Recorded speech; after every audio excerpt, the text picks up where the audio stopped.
Hello, and welcome to Brada Tales. Tonight, we're bringing you a selection of eerie stories paired with the soothing sound of rain to help you relax and drift off to sleep.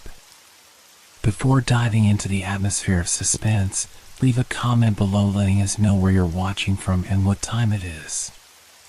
If these stories send chills down your spine, don't forget to like, share, and subscribe. Get comfortable, let the fear gradually envelop you, and tell us what kind of stories you'd like to hear next time. Settle in, we're about to begin. The dogs are silent. I first noticed it one evening during my usual walk home from the store. It was a quiet little town, the kind where the only sounds in the evening were the distant hum of traffic and the occasional bark of a dog. But on that night, something was different. The silence felt unnatural.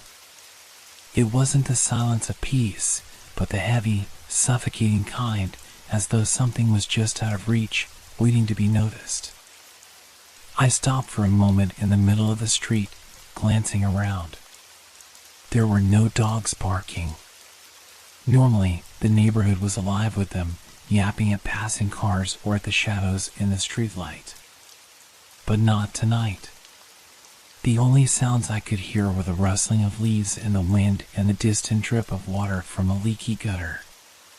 Even the wind seemed to avoid the streets, as if the air itself was holding its breath. As I continued walking, I felt a growing unease settle over me. The quiet was too deep, too thick. It pressed against me, tugging at my thoughts. I glanced at the houses as I passed, their windows dark, their yards empty. The usual lights were off, but the absence of the dogs, that was what unnerved me. I couldn't shake the feeling that something wasn't right, but I told myself it was just my imagination. Maybe it was a coincidence, maybe the dogs were just tired, or perhaps they were all inside for the night. But even as I tried to rationalize it, a cold shiver ran down my spine. The silence grew heavier the closer I got to my house. I couldn't help but glance over my shoulder, half expecting to see something watching me from the darkness. It was ridiculous, I knew that, but the feeling wouldn't leave. I pulled my coat tighter around me, walking faster. When I reached my front door, I hesitated for a moment. It felt wrong to step inside. Something was waiting, I could feel it. But I couldn't put my finger on what. I shook my head, trying to push the thought aside, and stepped into the safety of my home. The door clicked shut behind me, but the feeling of being watched didn't go away. I walked into the living room and paused.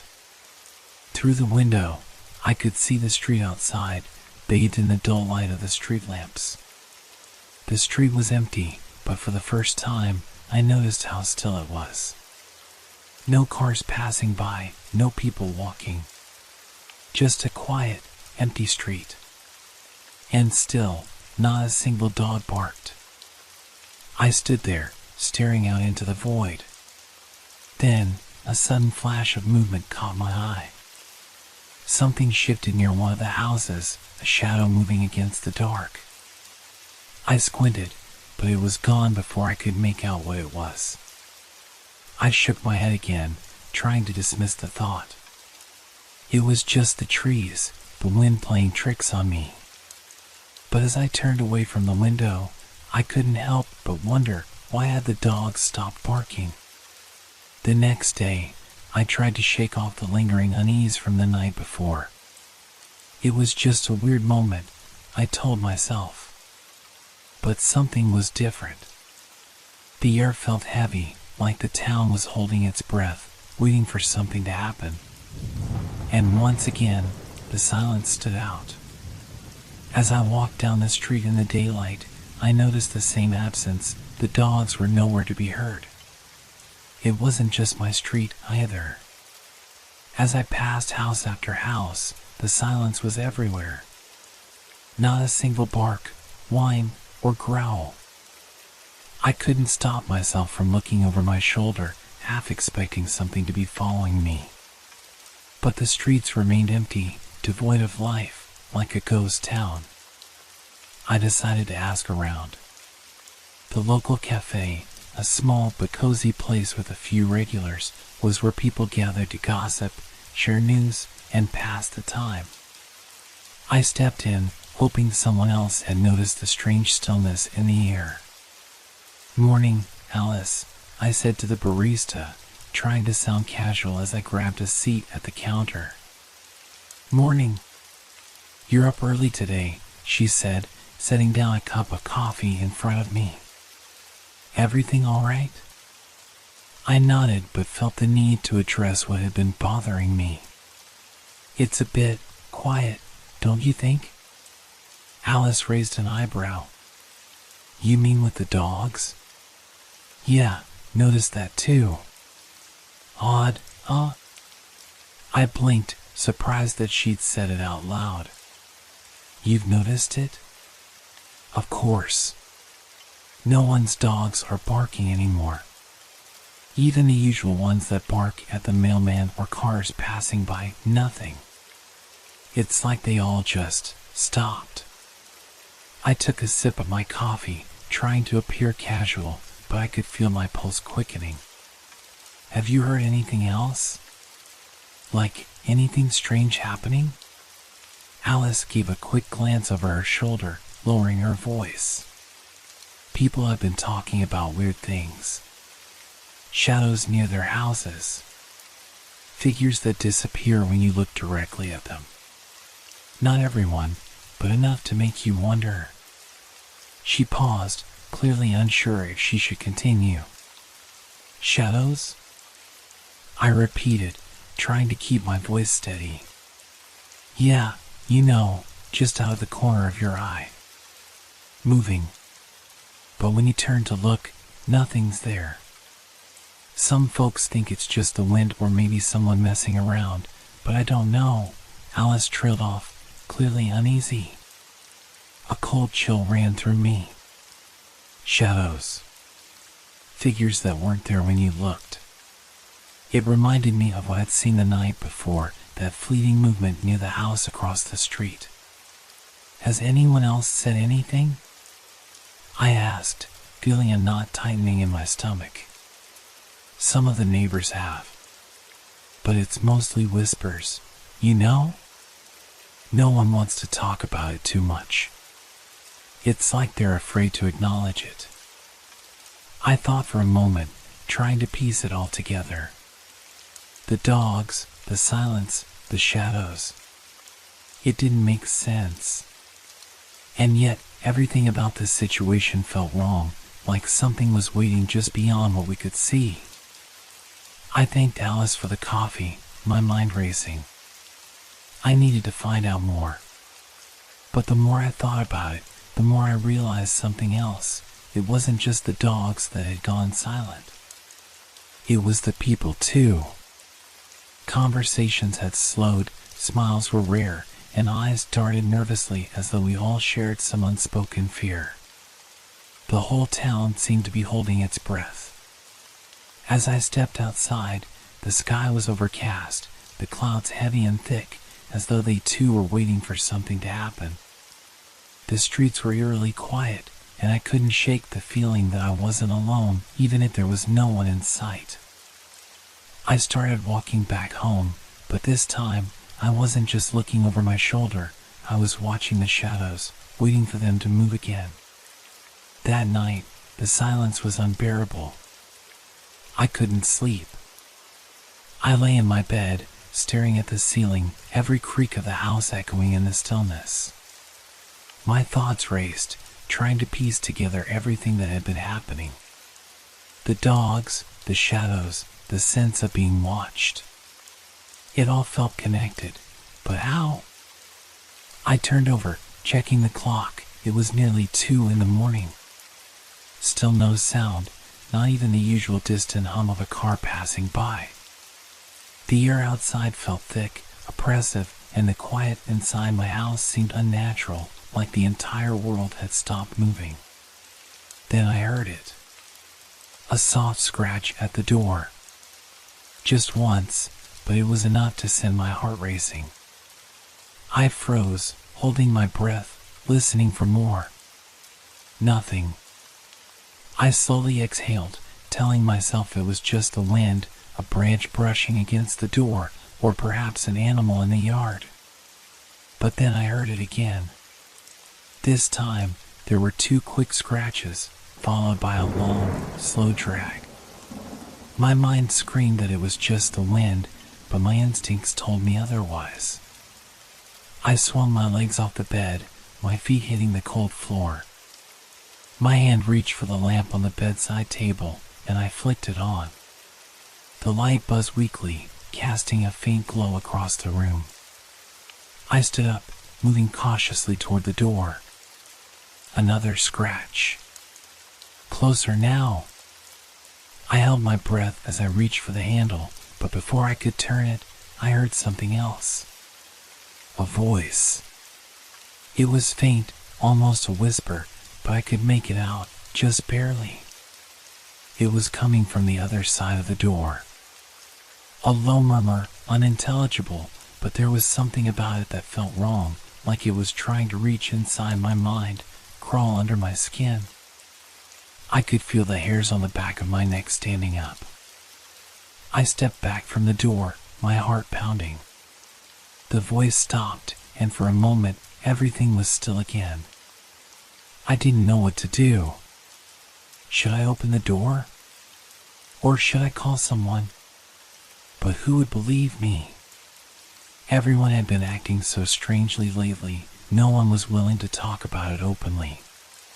My mind was racing, and I couldn't make sense of what was happening. The only thing I knew for sure was that something was out there.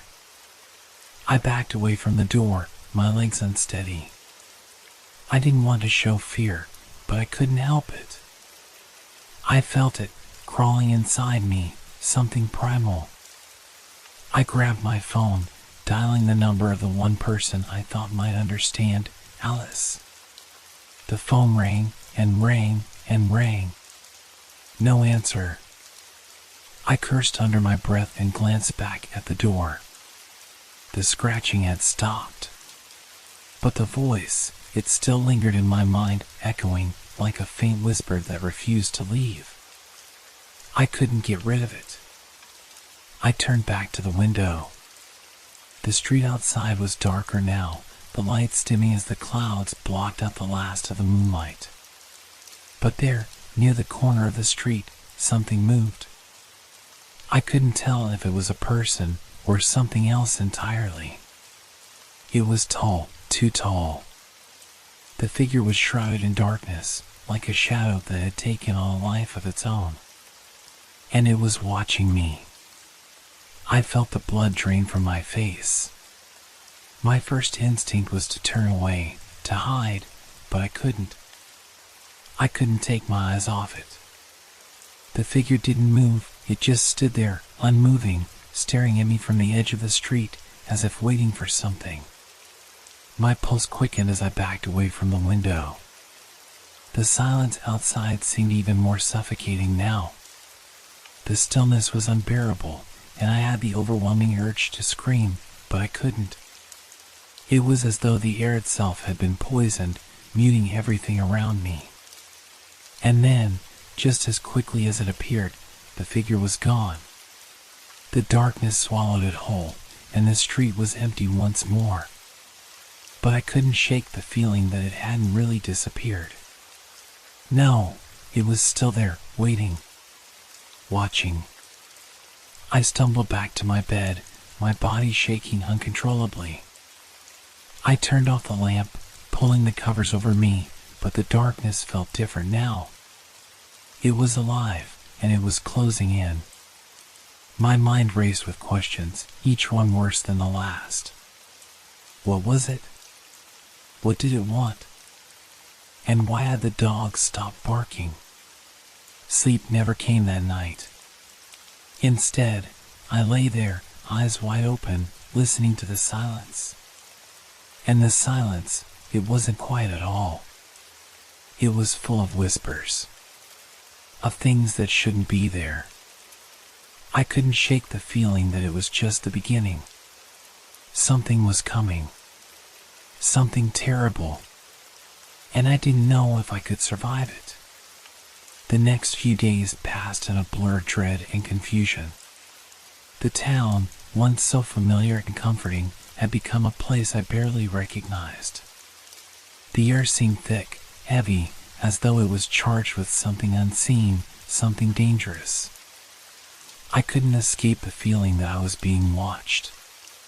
It wasn't just the shadow I'd seen by the streetlight that night, it was everywhere. It was in the way people looked at each other, in the silence that hung over every conversation, in the way the wind would stop suddenly, as though it too was holding its breath. Even the smallest noise felt amplified, like every sound was a harbinger of something worse to come. And the dogs. Still nothing. No barks, no growls, no whines. It was as though the entire town had gone mute. I tried to convince myself that it was all just coincidence, that maybe the dogs had all caught some strange illness, or maybe they were being kept inside by their owners. But deep down, I knew it wasn't true. This was something else, something far more sinister. One evening, I decided to take matters into my own hands. If I was going to make sense of the shadows, the voices, the silence, I needed to confront it. I couldn't sit in my house, hiding from whatever was lurking in the dark. I grabbed a flashlight, a jacket, and a sturdy pair of boots. If something was out there, I was going to find it. The streets were still. The wind had died down, and the clouds hung low in the sky, blocking out the moon. I stepped outside, my breath visible in the cold air. As I walked down the street, I felt the weight of the town pressing in on me, the sense of isolation thickening around me with every step. The silence was louder than ever. I didn't know where I was going, but my feet moved on their own, leading me past houses where the windows remained dark, where no movement could be seen. The streets were empty. No children playing, no neighbors chatting in front of their homes. Just the eerie stillness. I reached the park at the edge of town, where the trees stood like sentinels in the darkness. It was always a quiet place, but tonight it felt like something more. As if something was hidden beneath the earth, waiting. I stepped deeper into the park, the beam of my flashlight cutting through the darkness. My heart pounded in my chest, each step feeling heavier than the last. I kept my eyes scanning the shadows, half expecting to see those same figures again, lurking at the edge of the trees. I stopped by the old swing set, its chains creaking softly in the windless night. It was a spot I remembered from childhood, where I would come to play when I was younger. Now, it felt wrong, like a relic from another time. I looked around. Still nothing. But the feeling of being watched was overwhelming now. I wasn't alone.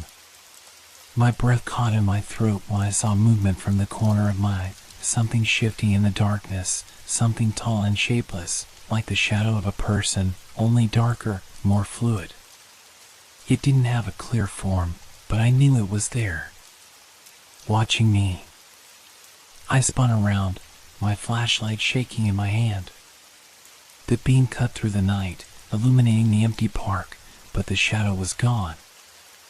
I blinked, straining my eyes, but there was no sign of it. I stood frozen, the hairs on the back of my neck standing up, my pulse hammering in my ears. Something was out there, and I had a feeling it was getting closer. Suddenly, the sound of a dog's bark broke the silence, sharp and loud, echoing through the trees. My heart leapt in my chest, but the sound wasn't comforting. It was frantic, desperate, like something was attacking it. I turned in the direction of the sound, my flashlight beam darting across the park.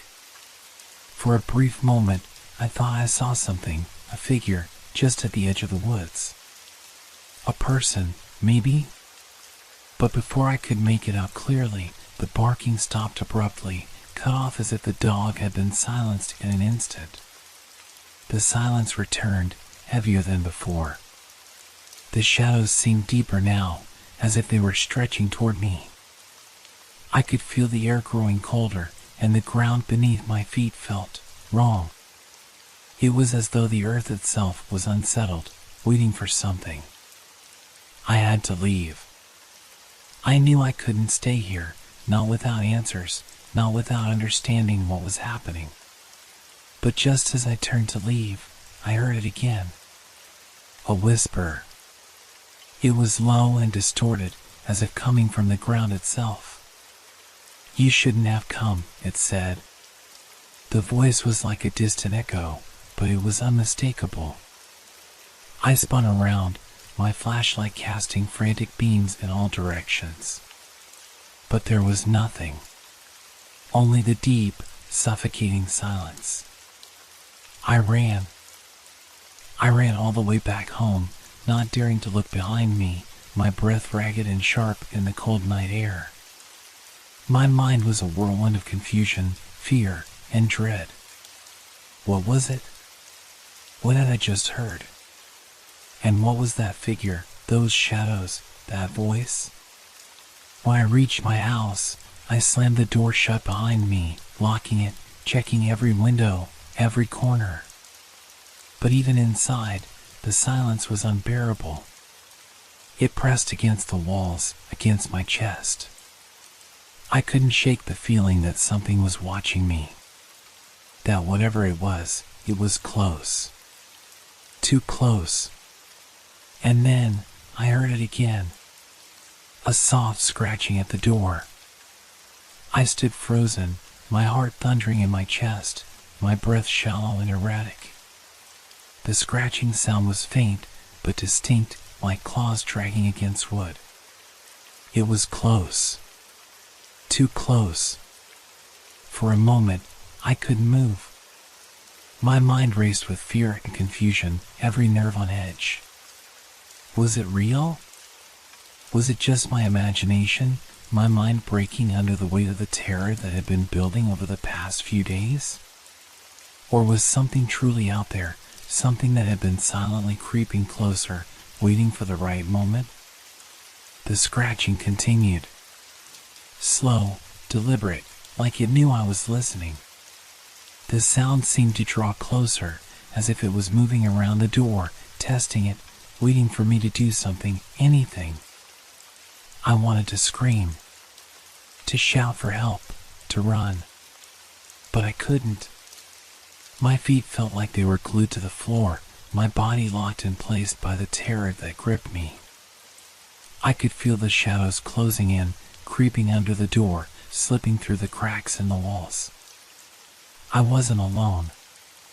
I hadn't been alone for a long time.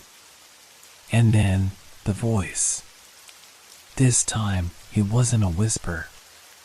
It was clear, cold, and unmistakable. It came from the other side of the door, but it felt as if it were inside my mind. "You're not safe," it said, its tone flat, devoid of any emotion. "None of you are." My blood ran cold. I didn't move, didn't breathe, didn't even blink. My thoughts felt like they were being squeezed from my head, replaced by a single, horrifying truth.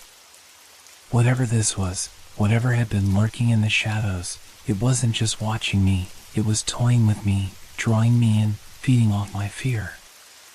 The scratching stopped, and for a moment, there was silence again. The oppressive kind of silence that made every sound, every breath, feel like an intrusion. I crept towards the door, my hand trembling as I reached for the handle. I knew I should call the police. I knew I should do something, anything, but I was paralyzed.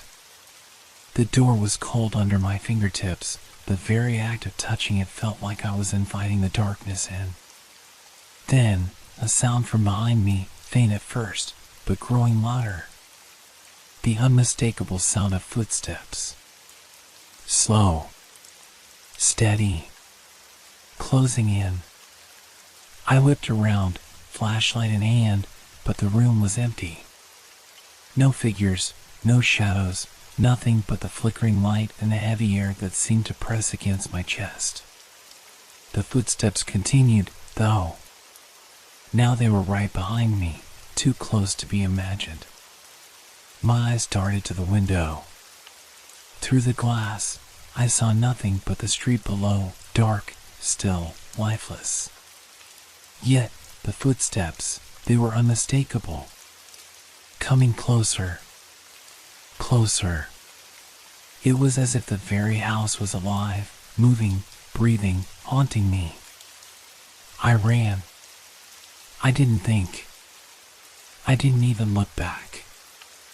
I bolted for the door, yanked it open, and ran into the night. The cold air hit my face like a slap, but I didn't stop. My legs carried me down the street, faster than I had ever run before. Every instinct screamed at me to get away, to escape whatever was chasing me, whatever was making the town this wrong. I didn't look back. I didn't stop until I reached the edge of the park, the place where I had felt that strange pull, that weight pressing in on me. I stood there for a moment, breathless, my chest heaving, trying to force my mind to focus. I had to understand what was happening. I had to. And then, the sound came again. The scraping. The whispering. I turned, my heart sinking. It was there. Not behind me.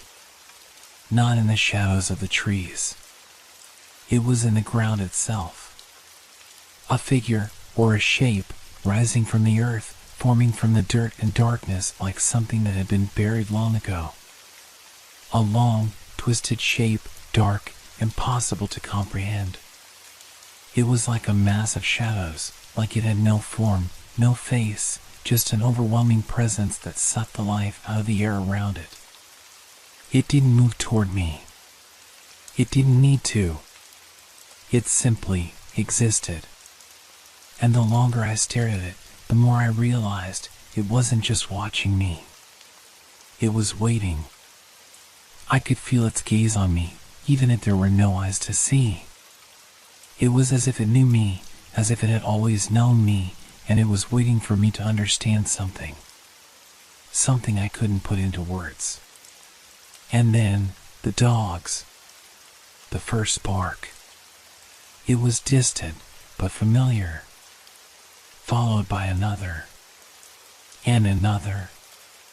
Suddenly, the silence shattered, replaced by frantic, terrified barks from every direction.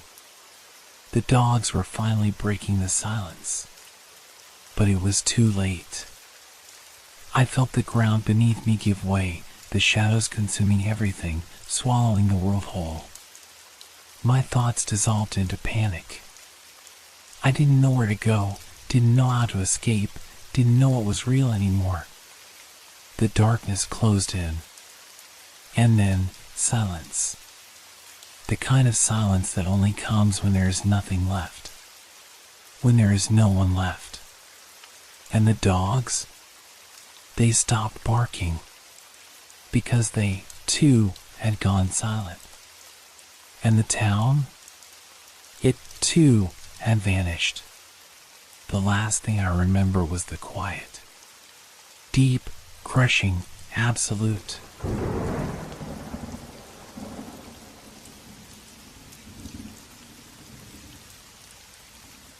The triangle in the desert. I had always known the desert was a place of silence, of endless stretches of sand and sky. But that night, the silence was different. It felt heavier, as though the desert itself was holding its breath, waiting. And as I gazed out from the cockpit of my small reconnaissance plane, I could feel it. Something was out there. I had flown over this stretch of desert countless times, but tonight, something was different.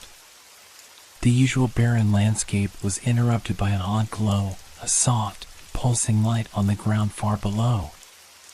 At first, I thought it might be a mirage, a trick of the eyes in the scorching heat. But as I got closer, the light seemed to grow brighter, more defined. It wasn't a reflection. It wasn't natural. "Do you see that?" I asked over the radio, my voice steady despite the unease in my chest. The response came quickly. "Yeah, we've been tracking it too. A glowing triangle in the sand. Never seen anything like it." My stomach sank. A triangle?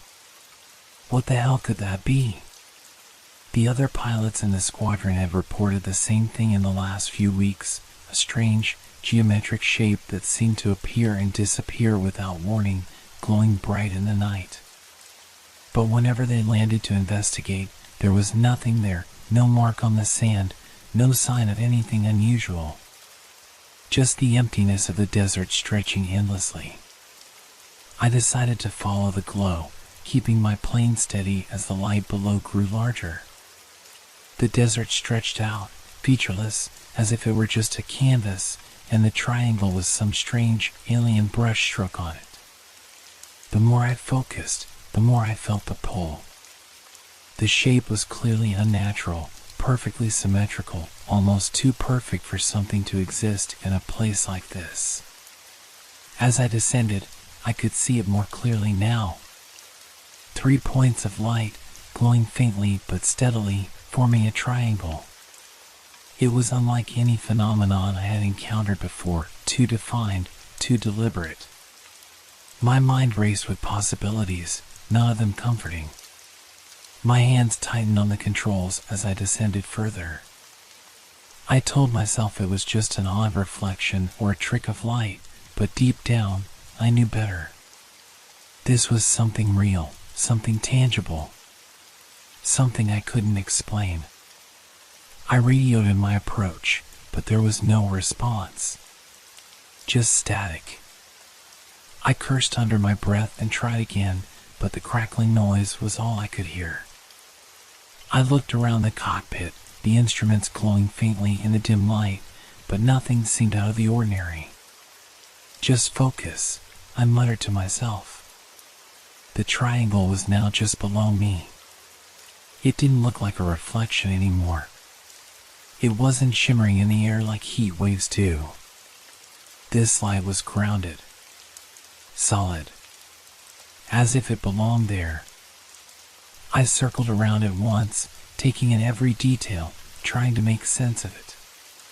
But the more I looked, the less sense it made.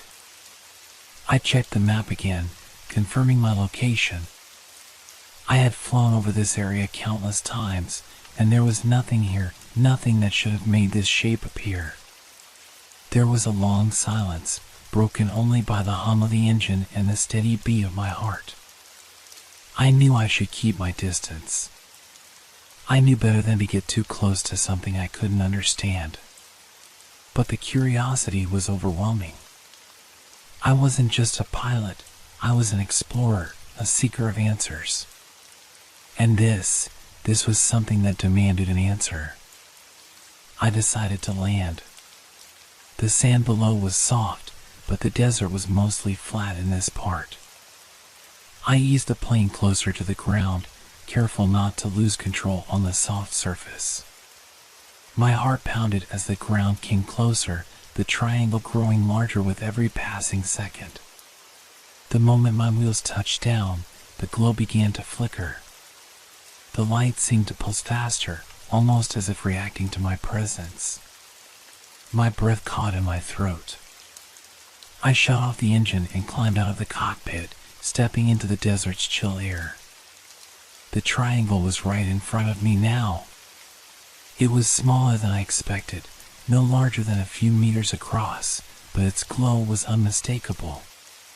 The light itself was odd, pale blue, with tinges of purple that seemed to shift, almost like it was alive. I approached it cautiously, feeling the hairs on the back of my neck rise as I got closer. The sand around the lights was undisturbed, but the ground where the triangle lay was strange, almost as if it had been scorched, or at least heated. The air felt thick, heavy, and the silence around me was suffocating. I knelt down, my fingers brushing the sand just outside the triangle. It was warm, too warm for the desert night. The light seemed to hum, a low vibration that made my skin tingle. My breath caught in my throat as I reached out, almost hypnotically, toward the center of the shape. That's when it happened. The ground beneath my feet gave way with a sudden jolt, and I stumbled back, barely catching myself. I looked around in confusion. The triangle, it was gone. Disappeared.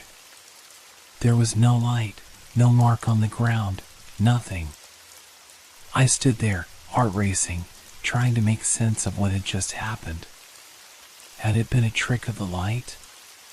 Had I imagined it all? I turned back toward my plane. It was still there, still grounded. But the air felt wrong now, heavy, like the desert had somehow shifted, changed. My thoughts were a whirlpool of confusion and fear. And then, the radio crackled to life, the voice of my fellow pilot coming through the static. "Did you see it too?" I froze. "Yeah," I replied, my voice tight. "I saw it." There was a long pause. And then the voice came again, almost a whisper. "You're not going to find it."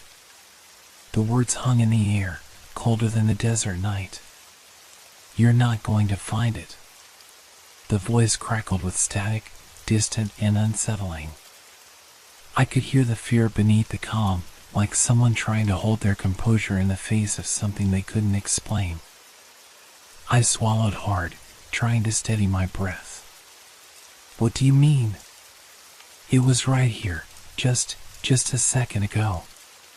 The triangle, it was glowing, and then..." My voice trailed off, uncertainty creeping in. The other pilot's voice returned, sharp now, with an edge I hadn't heard before. "We've been trying to find it for weeks. Every time someone lands to check, it's gone. Every single time. We've flown over it. We've tried to track it from the air. Nothing. The moment you set foot on the ground, it disappears." I looked around, as if expecting the triangle to reappear out of thin air. The desert stretched endlessly in all directions, flat and empty under the cold, starry sky. There was nothing. Not even a trace. I glanced at the area where the light had been, my eyes scanning the sand. I had to be missing something. There had to be an explanation. But the more I looked, the more impossible it seemed. I took a deep breath and spoke again, forcing my voice to stay even. I'll look around. Maybe it's just hidden under the sand or something. I'll try to find something that makes sense." "Don't," the pilot warned, the fear more evident now. "It's not real. There's something wrong out here. You don't understand. Don't go digging." I felt my blood run cold. Something in their voice, in the urgency of their tone, made my stomach churn. But my curiosity, my need to understand what was happening, outweighed the fear. I had to know. "I'm going to search. I'll be careful." The radio went silent and the connection cut off. I stood there, facing the empty desert, the wind picking up around me. The sand was shifting with the breeze, swirling in small, erratic gusts. I was alone. I turned back to the spot where the triangle had been, crouching down to inspect the ground more closely. The sand was undisturbed, except for my footprints. No scorch marks, no unusual patterns. I ran my hand over the ground, feeling for any hint of heat, any sign of the strange energy that had been present moments ago. But there was nothing. Just the dry, coarse sand beneath my fingers. A sense of unease settled in my chest. The longer I stayed here, the more I could feel it. The desert was watching me. The vast emptiness seemed alive, somehow, as if it was waiting for something or someone. I stood up, wiping my hands on my flight suit, feeling a surge of frustration. Maybe I was just seeing things. Maybe my eyes had tricked me, playing a cruel joke in the harsh desert light. But I couldn't shake the feeling, the persistent sensation that something wasn't right. That something was out there, something beyond my understanding. I walked around the area, searching for any clues. As I moved, my foot caught on something hard, a sharp object buried beneath the sand. I crouched down and brushed the sand away, revealing what looked like a metal fragment. It was small, twisted, and blackened, as if it had been exposed to extreme heat. I stared at it, my mind racing. What was it? Where had it come from? There was no indication that any kind of aircraft had crashed here. The metal was unlike anything I recognized, sleek and unfamiliar, like something from another time, another place. Suddenly, a strange sound cut through the night. It was faint at first, like a low hum in the distance, almost imperceptible. I froze, listening carefully.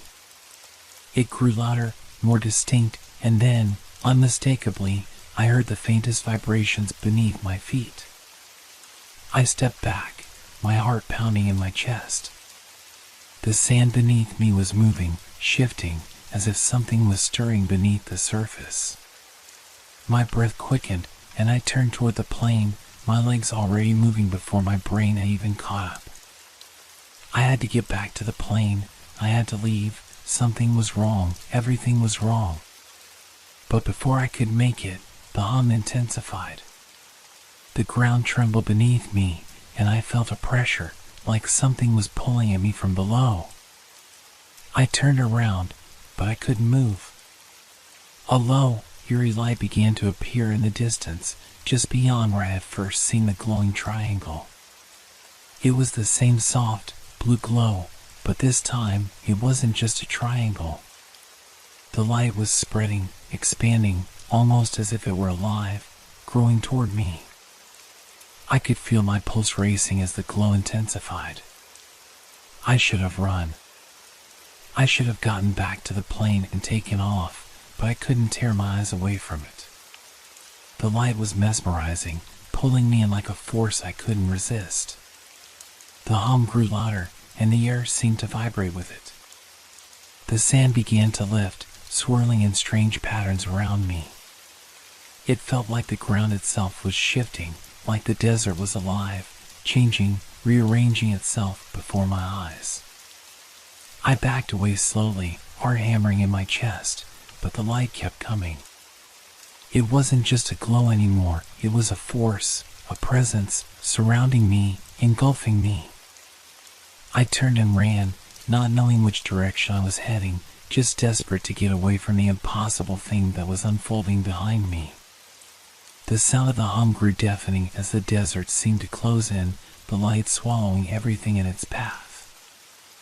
I stumbled, my breath ragged, and then, the ground beneath me cracked open with a violent jolt.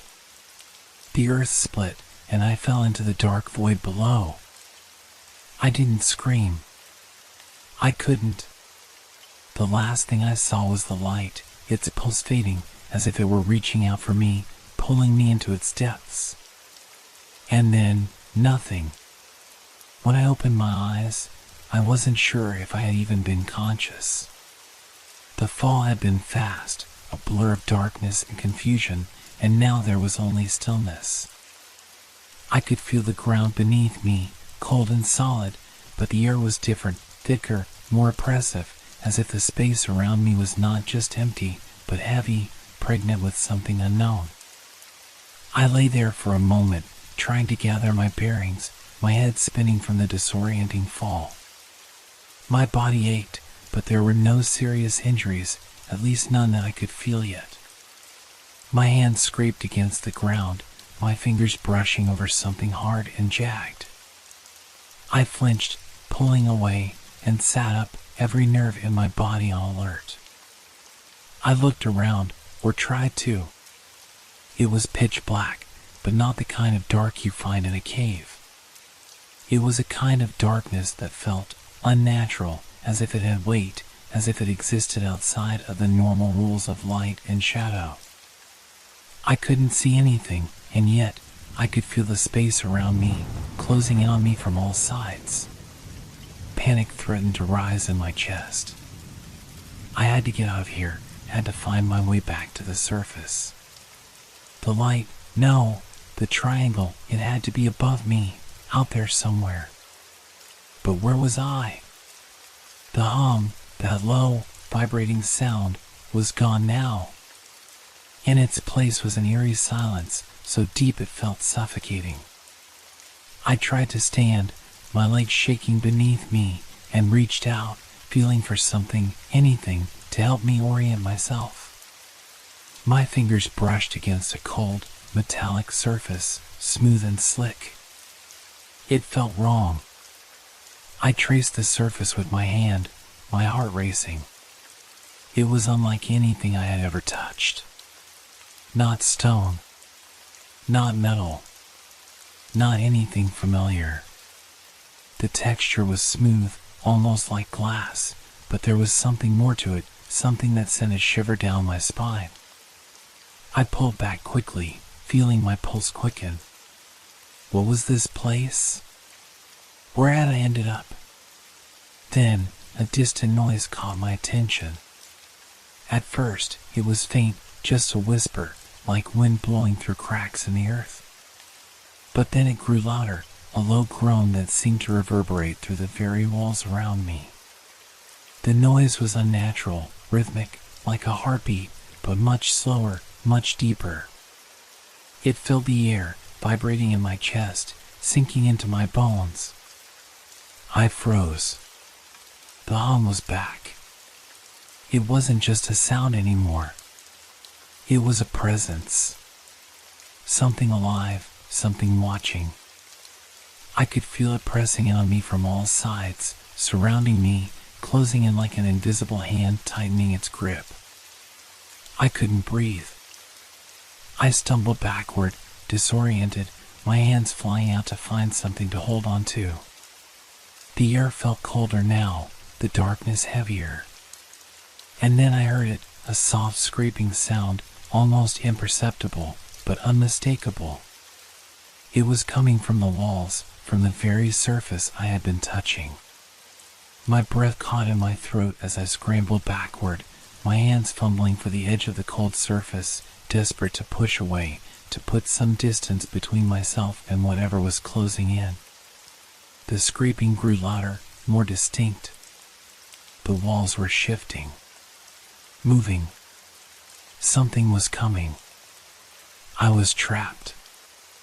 I could feel the ground beneath me begin to tremble, just slightly, but enough to make me lose my balance. The hum, the scraping, the low vibrations, it was all coming from the walls. From the very place I had thought was solid, safe. Panic surged through me. I had to get out. I had to. Suddenly, there was light. Faint at first, then stronger, brighter, until it flooded the space around me. It was the same blue glow I had seen earlier, the one I couldn't shake from my mind. But now it wasn't just a faint flicker in the distance. It was here, surrounding me, bathing the entire space in its eerie, pulsating light. I squinted against the glow, my eyes struggling to adjust. And then I saw it. Shapes. Figures. They were barely discernible at first, just faint outlines in the glowing light, but they were there. Silhouettes, shifting and moving in the distance. They were tall, impossibly tall, and they seemed to be walking or floating. They were not human, but they were shaped like humans, with long, spindly limbs that stretched out unnaturally, bending at odd angles. My stomach turned. I wanted to scream, but no sound came out. The figures began to move closer, slowly, deliberately, as if they were aware of my presence, aware of my fear. And the light, it didn't just illuminate the space. It seemed to draw the figures toward it, as if they were feeding off of it, growing stronger, more tangible the closer they got. I stood frozen, my body trembling, unable to tear my eyes away from the shapes. They were tall, impossibly thin, their bodies stretching in ways that defied the laws of nature. Their faces were obscured, but there was something in the way they moved, in the way they tilted their heads, as if they were studying me, observing me. I tried to back away, my feet dragging in the sand, but the figures were getting closer, filling the space with their presence, with their inhuman gaze. Their movements were slow but calculated, each step echoing in the stillness, sending vibrations through the ground beneath me. I turned and ran. I had no plan, no direction, just the instinct to get away, to escape. The space around me seemed endless, stretching in every direction, but I couldn't find an exit. I couldn't escape the light, the figures. I ran, my breath ragged, my heart pounding in my chest, until I could run no more. The figures were there, closing in, and all I could do was wait. The figures closed in, their slow, deliberate steps echoing in the endless, empty space around me. The light, now blinding, cast long, distorted shadows across the ground. The air felt thick, suffocating, as if the very fabric of the world around me was warping, bending to their will. My pulse thudded in my ears, louder than the hum of the ground beneath me. I could feel the walls closing in, but I knew there were no walls here. It was just me, and the impossible presence that surrounded me. I couldn't think. My legs moved without command, stumbling, scrambling for any way to escape. But no matter which direction I ran, the figures were there, drifting, always just a few steps behind, their eyes, if they even had eyes, never leaving me. The ground trembled beneath me as if responding to their presence, shaking, vibrating in rhythm with the soundless pulse that filled the air. I turned in circles, desperation taking hold.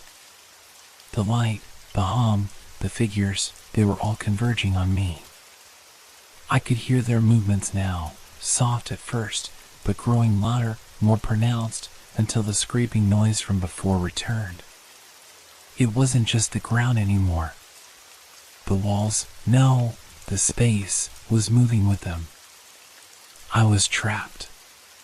There was nowhere to go.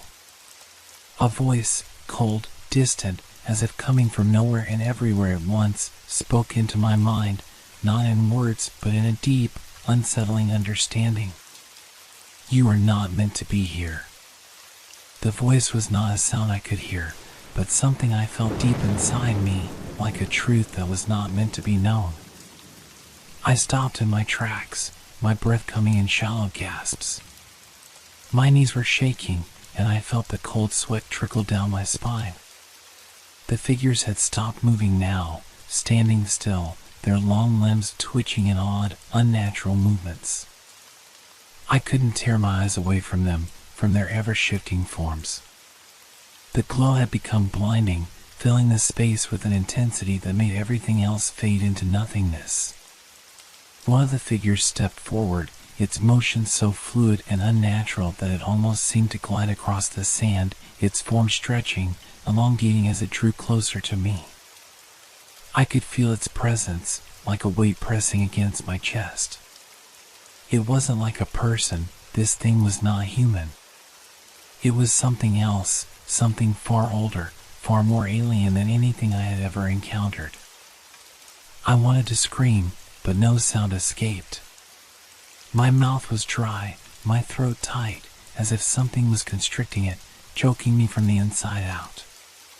The figure loomed over me, towering above me, its form impossibly tall and thin, its limbs angular and twisted, like the branches of a tree warped by time and force. I tried to move, but my body wouldn't obey. It was like I was rooted to the spot, paralyzed by a fear I could neither explain nor escape. The figure's shape shimmered, flickering, almost translucent, before it solidified again. Its face, if it could even be called a face, was featureless, smooth, like polished stone, yet I could feel its gaze, penetrating, cold, as if it were seeing through me, seeing into something far beyond my own thoughts. I tried to speak, to ask what it wanted, but the words caught in my throat, choked out by the overwhelming sensation of terror that gripped my chest. My mind raced, trying to make sense of what was happening. This couldn't be real. It just couldn't be. I had to be dreaming. I had to be hallucinating. This was some sort of trick. The desert. The fall. The light. It had to be a dream. But the figure reached out. Its arm extended, impossibly long, and with a movement that seemed to defy all logic, it touched my chest. I gasped as a cold, alien energy surged through me, coursing into my body like liquid ice, freezing me from the inside out. The air around me shifted, warping with the pressure, and I felt my vision blur, my mind slipping into a haze. My thoughts scattered, fraying at the edges, slipping beyond my control. You are not meant to be here. The voice came again, this time clearer, more insistent, and the figure's touch grew more intense, as if it was trying to pull something out of me, something deep within. My body trembled violently, my muscles seizing, and I fell to my knees, unable to hold myself up. The pain was unbearable, like my very soul was being torn apart, ripped away. I couldn't breathe. And then, I heard a sound. A crack. A rupture. The light flickered. The ground trembled again, but this time it wasn't just a vibration.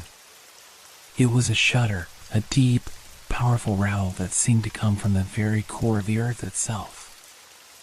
I looked up, barely able to focus through the disorienting haze in my mind, and saw the ground cracking. Beneath the figure's feet, fissures splitting open like the earth itself was rebelling against its presence. The figure recoiled, its form distorting, its shape flickering and warping, as if something was pulling it away, something stronger than it.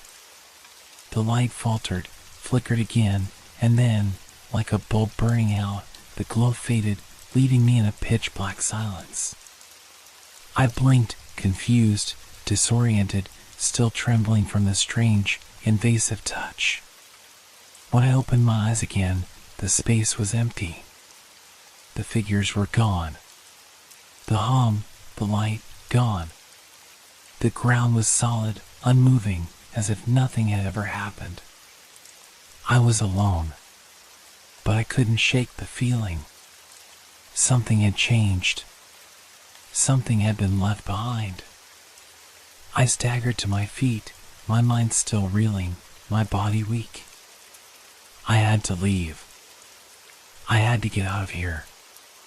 But as I turned, my eyes caught something in the distance, a faint glow on the horizon. The same blue light. The same pulse. I froze. It was back. I stood motionless, the faint blue light on the horizon drawing me in like a magnet. It flickered, its pulse slow and steady, but unmistakable. I had to move. I had no choice. I turned away from the spot where the figures had been, the ground still cracked beneath my feet. The sensation of something watching, waiting, lingered in the air like a persistent shadow. My heart pounded in my chest, each beat echoing in the deafening silence. Every instinct screamed at me to run, to escape whatever was coming, but my legs felt heavy, like they were weighed down by something I couldn't explain. The desert stretched before me, empty and vast. The blue glow pulsed again, the only source of light in the pitch-black expanse. It was far off, distant, yet it felt as though it were right in front of me, as if the very landscape itself was warping to guide me toward it. I moved slowly at first, hesitant, unsure whether I was walking towards salvation or straight into a deeper nightmare. The desert was so quiet now, too quiet. There was no wind, no sound of insects or animals, just the hollow sound of my own breath and the rhythmic pulse of that damned light. As I walked, the distance between me and the glow seemed to shorten with every step, but the closer I got, the more oppressive the air became. The ground beneath my feet began to tremble again, this time with a low, constant rumble, like the earth itself was groaning in pain. I could feel the vibration in my bones, in my chest, and I knew, without understanding how, that it wasn't the desert moving. It was something deeper, something far more ancient beneath the surface. I stumbled, my feet giving way as the trembling became more intense. I fell to my knees, the ground shaking beneath me as if it were about to split open, and for a moment I wondered if I had reached the end. If this was the moment when everything would finally crack apart. But then I heard it. A sound, soft at first, just a whisper in the wind. I looked up, my heart skipping a beat. The blue light was no longer distant. It was right there, surrounding me, and within it stood the figures again.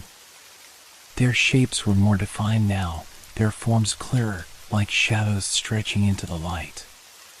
They were tall, taller than before, and their limbs twisted unnaturally, bending at sharp angles as they moved toward me. I tried to stand, but my legs wouldn't obey. My entire body trembled with fear, and I knew that if I didn't get out of there, I would never leave this place. The hum returned, louder this time, reverberating through the air and shaking the ground beneath me. The light around me flickered, and the figures moved closer, their long arms reaching out as if to pull me into their grasp. I was paralyzed. There was no escape. I could hear them now, their voices, though not in any language I knew. It was a low, guttural sound, like whispers rising from the earth itself. The words were not meant for my understanding, but I could feel them, could sense the meaning buried beneath the noise. You are not meant to be here. The air felt thick, oppressive, and I could feel my chest tightening, the breath in my lungs becoming shallow. I tried to look away, but the light, the figures, they were everywhere. I was surrounded. There was no hiding, no escape. One of them reached out, its hand long and thin, its fingers impossibly delicate as they brushed against my skin. The touch sent a shock of cold through my body, and for a moment, I thought I would freeze from the inside out. The energy I had felt before returned, flowing into me, swirling within me. It was as if it were draining me, pulling the very life out of me, leaving nothing but cold emptiness in its wake. And then, suddenly, everything stopped. The figures withdrew, their hands falling to their sides as they turned away from me, their movements slow, deliberate. The light dimmed, flickering out, leaving me in darkness once again. I looked around, disoriented, breathless. The trembling of the ground had stopped. The air was still. I was alone again. But the silence was deafening.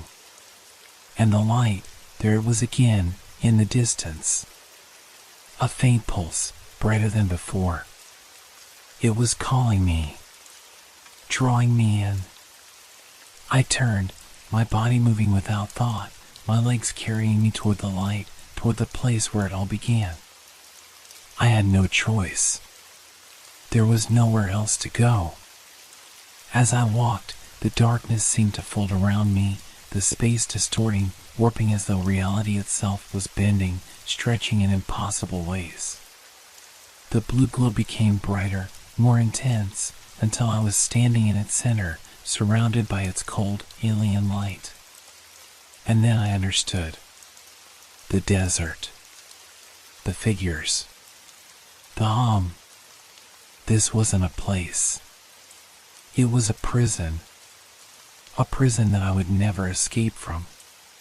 The ground trembled again, and I felt the familiar chill creeping over me as the figures reappeared, their long, spindly limbs stretching out toward me once more.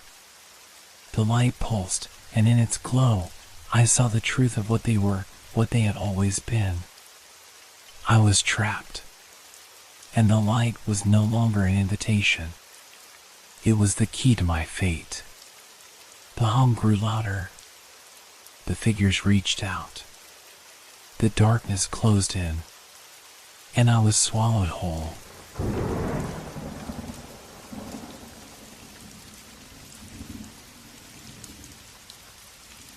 Lights in the window. It had been months since anyone had gone near the old house on the hill. The locals avoided it, preferring to leave the building to rot in peace. After all, no one really knew who had lived there, or why they had left, or when. There were rumors, always rumors.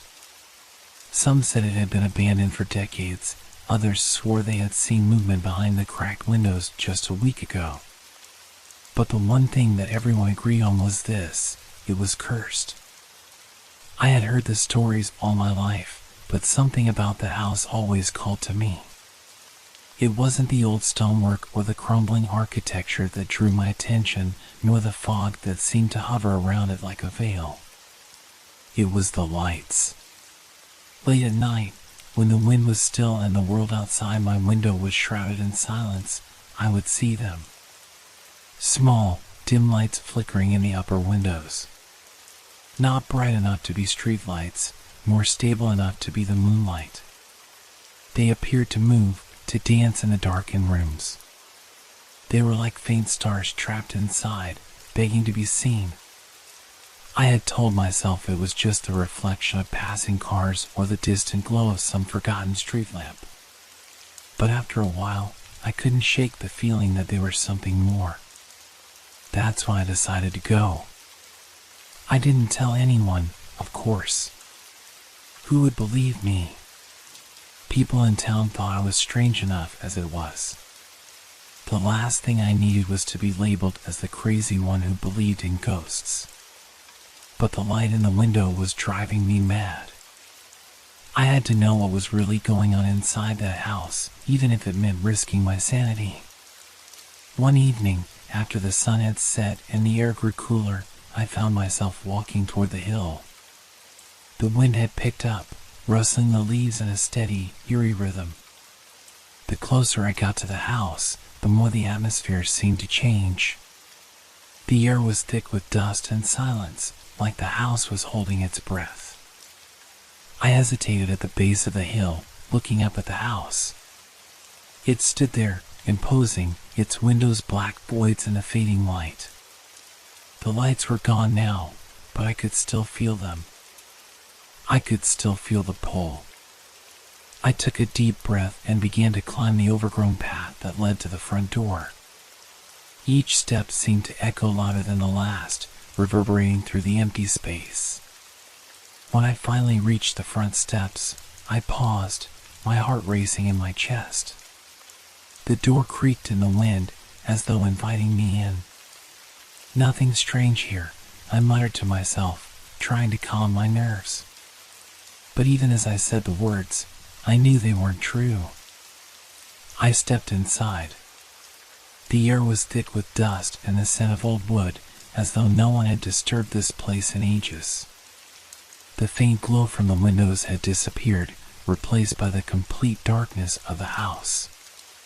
It was silent, unnervingly so. No creaks, no sounds of animals, no rustle of wind. Just the weight of silence pressing in on me. I walked cautiously through the hallway, my footsteps muffled by the layers of dust that coated the floor. The walls were lined with cracked portraits of people I couldn't recognize. Their eyes seemed to follow me as I moved. The house felt alive in its stillness, watching, waiting. And then, out of the corner of my eye, I saw it. A faint light, no brighter than a candle's glow, flickering from the top of the stairs. I froze. It was impossible. There was no way anyone could be up there.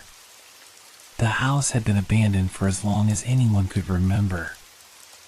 I swallowed hard, the weight of my fear beginning to settle in my stomach. But the light, it called to me. With a deep breath, I started to climb the stairs, each step creaking under my weight. The higher I climbed, the more the air seemed to grow heavier, like the very house was pushing against me. The light grew stronger, more distinct with each step, flickering erratically, but never fading. I reached the top of the stairs and found myself in a long, narrow corridor. The light was coming from one of the rooms at the end, spilling out from under the door, casting shadows that twisted and stretched along the walls. I approached cautiously, my hand trembling as it reached for the doorknob. As I touched it, I felt a sudden chill run through my body, and the light in the room flickered violently, as though warning me. With a slow, deliberate turn of the knob, the door creaked open. The room beyond was suffocatingly still, every surface covered in a thick layer of dust, every piece of furniture untouched and preserved in time. But there, in the far corner, was the source of the light, a small, dim lantern flickering faintly on an old wooden table. I stepped inside, my eyes scanning the room. There was nothing else, just the table and the lantern. But as I moved closer, I noticed something else, something far more disturbing. The dust was disturbed. It wasn't settled in the usual way. There were faint, almost imperceptible footprints leading from the door to the table. I froze, my breath catching in my throat. Someone had been here. But who? A sound broke the silence, a low, dragging scrape coming from the far corner of the room. I whipped around, my heart racing, but the room was empty. I was alone. But the footprints, they were still there, leading up to the table. They seemed to grow clearer, as though someone, something, had walked here recently. And then, the lantern flickered one last time, its light sputtering and dying. The room plunged into darkness. I was no longer alone. The darkness in the room was thick, like it was pressing against me, squeezing the air out of my lungs. I stood frozen, trying to steady my breathing, my hands clammy and shaking. The faint light from the lantern had been extinguished, but I could still feel something there, something that wasn't supposed to be. I told myself it was just my mind playing tricks. That the scraping sound I heard was nothing more than the house settling. The wind, perhaps. The dust, the darkness, everything was so thick, it felt like I was suffocating under its weight. But there was something deeper, something more visceral, gnawing at the edges of my mind. I reached into my pocket for my phone, fumbled for the flashlight. My hands felt like they weren't my own, too stiff, too cold. When I finally found it, I turned it on, the beam cutting through the darkness in a thin line. The room seemed even larger in the light, the shadows stretching farther than I remembered. I flashed the beam around, my heart pounding in my chest. The footprints were still there, trailing across the dust-covered floor toward the far wall. I followed them with my eyes, moving cautiously toward the window.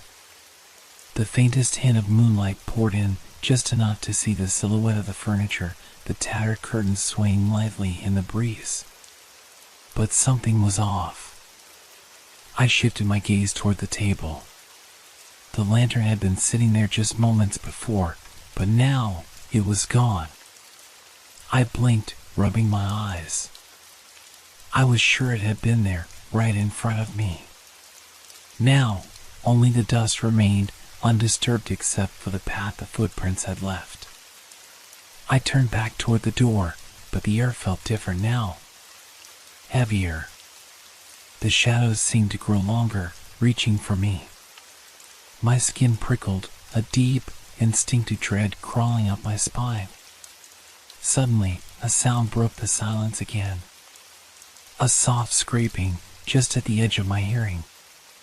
It was subtle, like the sound of fingernails gently dragging across the wood. My heart skipped a beat. I swung the flashlight toward the corner of the room, my breath caught in my throat. There, partially hidden in the shadow, was a figure. A shape that didn't belong, standing still, almost perfectly still, against the wall. I took a step back, but my feet felt like they were glued to the floor. The figure didn't move, but I could feel it, watching me, waiting. My skin crawled with an icy sensation, the weight of its presence pressing down on me. I tried to speak, but no words came. My voice was stuck in my throat, swallowed by the oppressive silence that hung in the room. The scraping sound came again, louder this time. It was coming from the figure, dragging itself toward me. I turned to run. I should have run. But my feet refused to move. My body felt rooted to the spot, as though the house itself was holding me captive. The flashlight beam flickered wildly, casting long, unnatural shadows across the walls. The scraping was getting louder, closer. The figure, whatever it was coming for me. I forced myself to break free of the paralysis. My legs trembled beneath me, but I made it to the door. I yanked it open, desperate to escape. The hallway outside was darker than I had left it, the shadows far thicker now. I slammed the door behind me, hearing the faintest click as the lock clicked into place. But the sound didn't stop. The scraping, slow and relentless, followed me into the hallway. It was like the house was alive, closing in on me, its walls shifting, its floors groaning with the weight of unseen footsteps. I looked back toward the staircase, trying to decide whether I should make my way back down, but something in the darkness stopped me. I felt the presence in the hallway with me, the same heavy, suffocating sensation, but now it was closer. The footsteps, too clearer, heavier. Something was coming from the shadows, something that should never have been there. The scraping stopped. I froze, the tension in my chest unbearable. And then I heard it, a whisper, soft but clear, from the direction of the room I had just fled. It was my name. It wasn't my imagination. The voice was real. Come back. I swallowed hard, my throat dry. I had to leave. But something told me that if I turned my back, if I even moved a step further, the darkness would swallow me whole. I stood there in the hallway, my mind racing. Should I go? Should I stay? I had to find a way out, but all the exits seemed to close in on me. The whisper came again, this time louder. It was unmistakable. Come back to me. I wanted to scream. I wanted to run. But my body was frozen, my mind too overwhelmed by the sense of something, no, someone, right behind me. I took one hesitant step toward the stairs. But before I could move further, I heard it. A loud, echoing crash from inside the room. The sound of something heavy falling to the floor. I didn't look back. I couldn't. I bolted down the stairs, my heart thundering in my chest, and raced out the front door.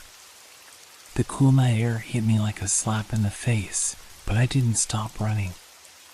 My breath was ragged, my legs burning with every step, but I didn't dare look back.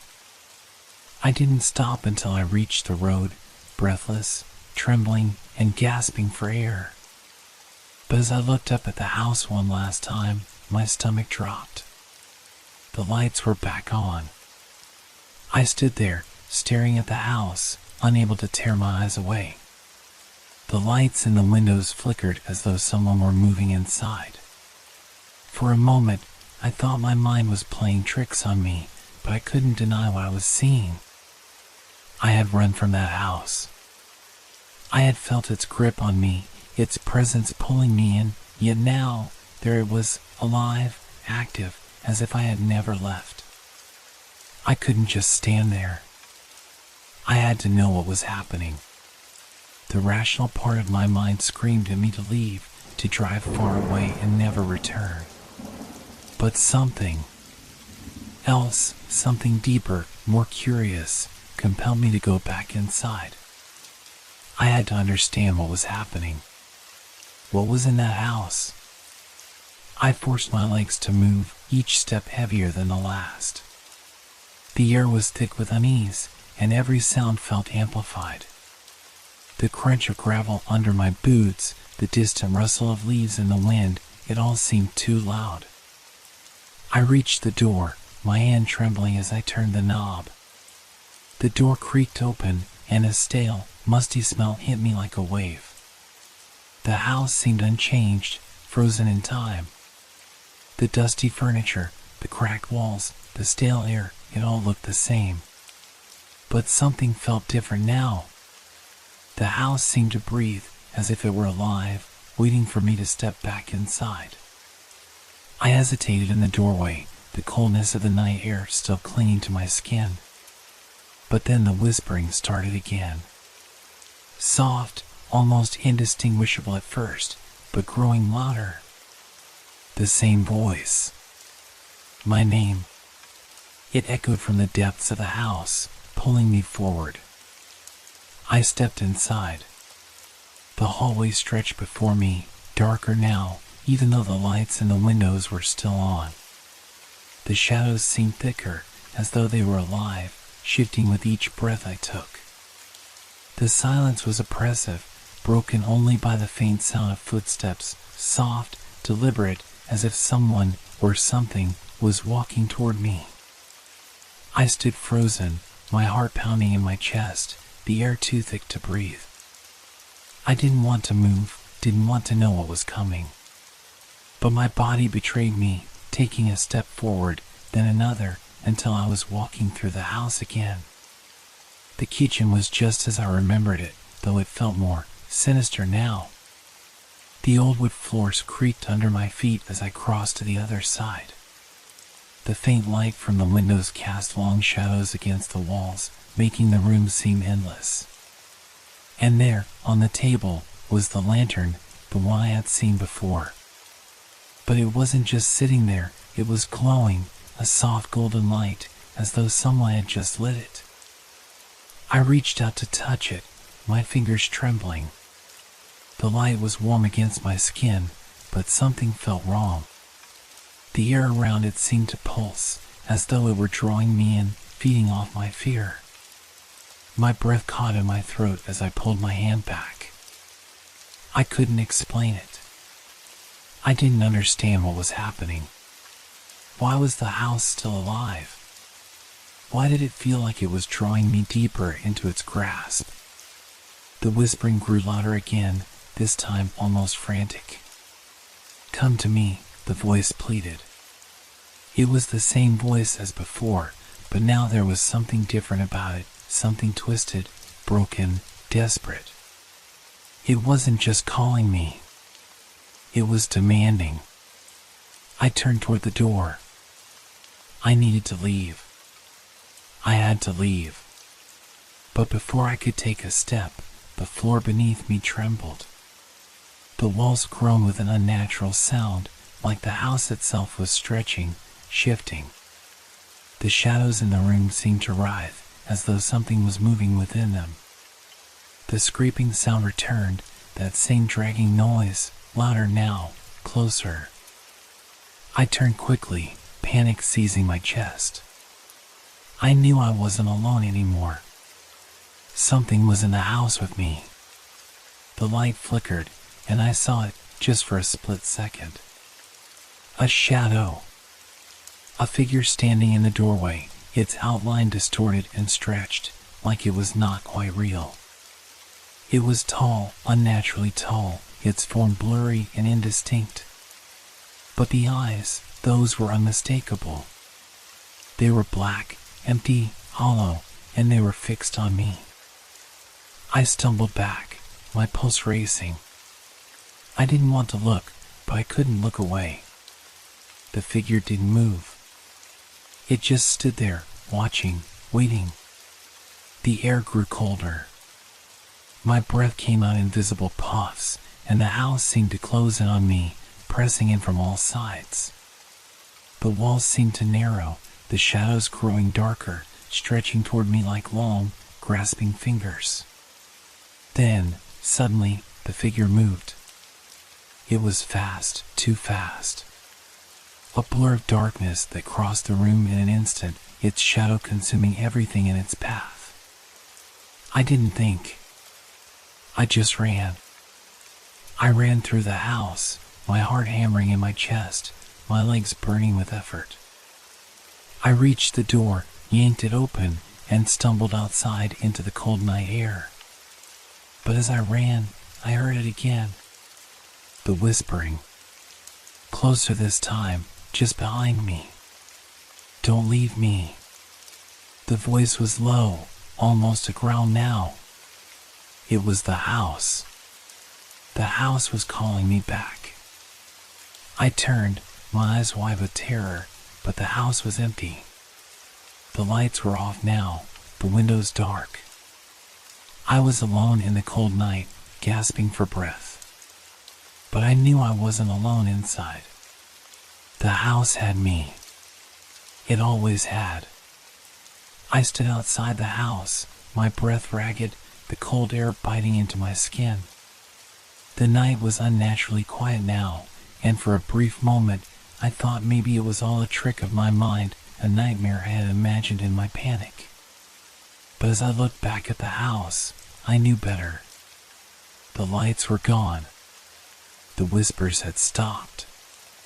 But the oppressive weight that had pressed on me inside lingered, as though the house itself was watching, waiting. I backed away slowly, my eyes fixed on the darkened windows, still unable to shake the feeling that I was being observed. My hand clutched the flashlight I had brought with me, its beam flickering nervously as if it too was unsure of the danger around us. The stillness was unbearable. The world felt wrong, out of place. I had to know more. I had to understand what was happening to me. Without thinking, I turned back toward the house. My feet moved before my mind could protest. I wasn't sure what I was looking for. Evidence? A clue? I didn't know.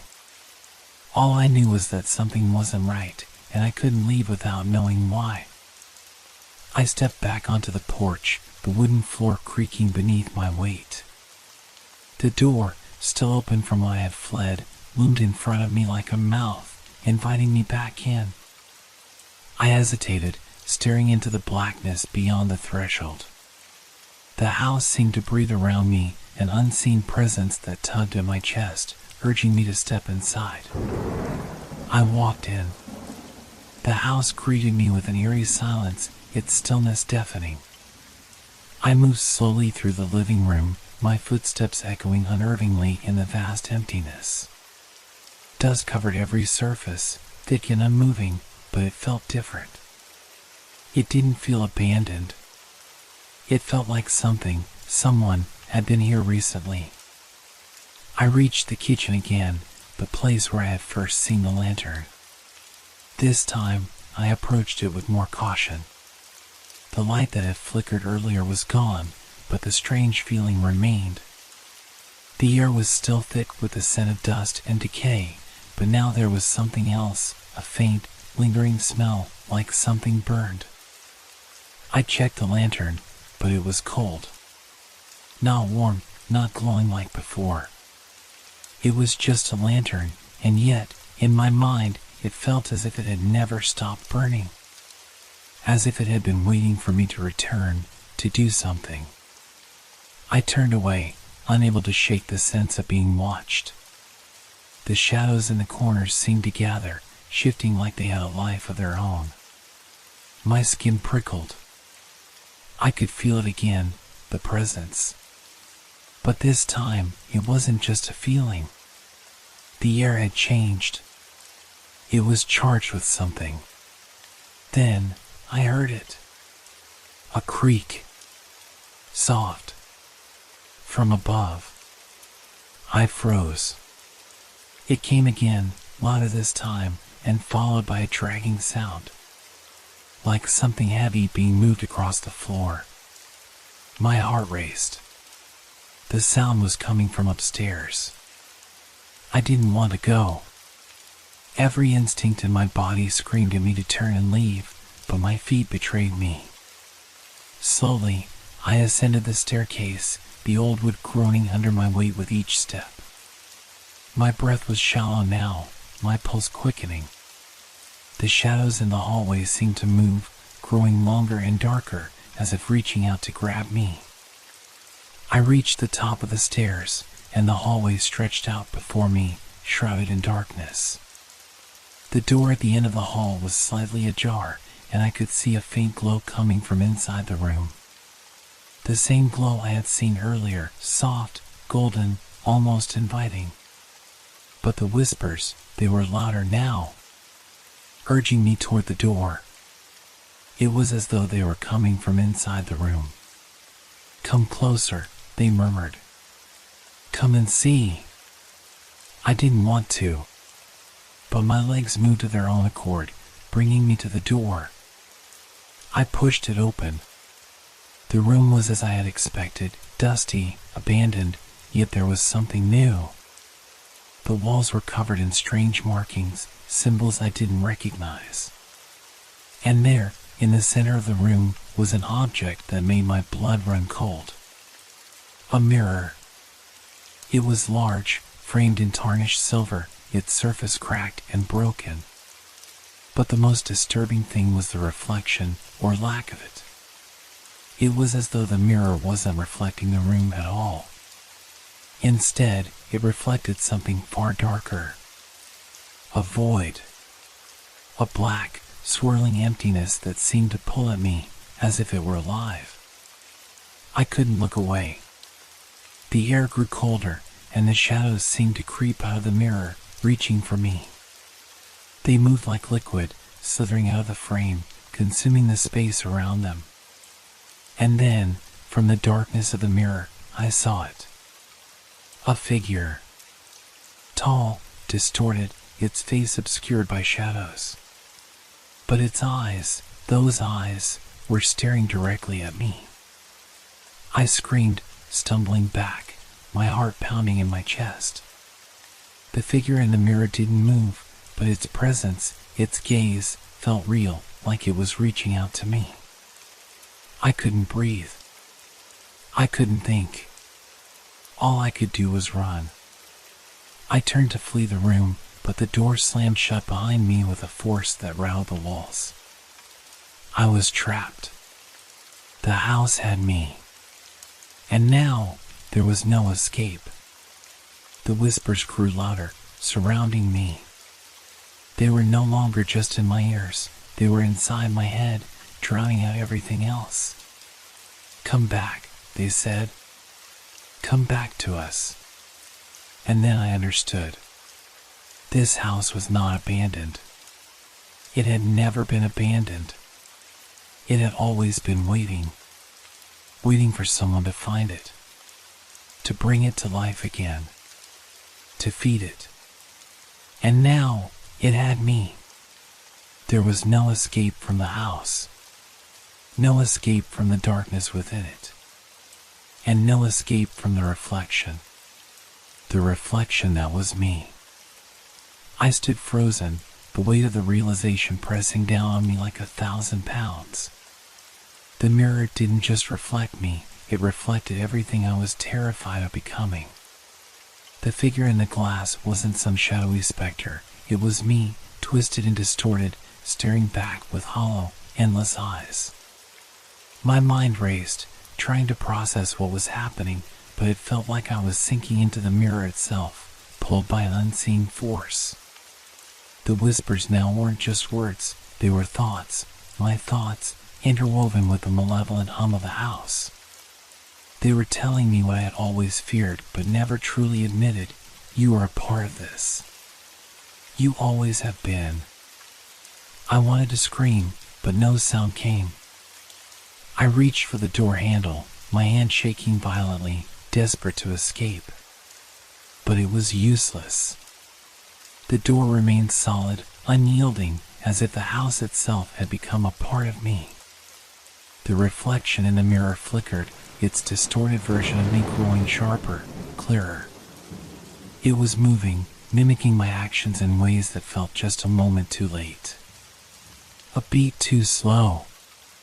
But then it smiled. It wasn't my smile. It was something darker, crueler. Something not human. I backed away, my heart racing. My breath was shallow, each inhalation burning in my chest as though the air itself had thickened. The walls seemed to close in around me.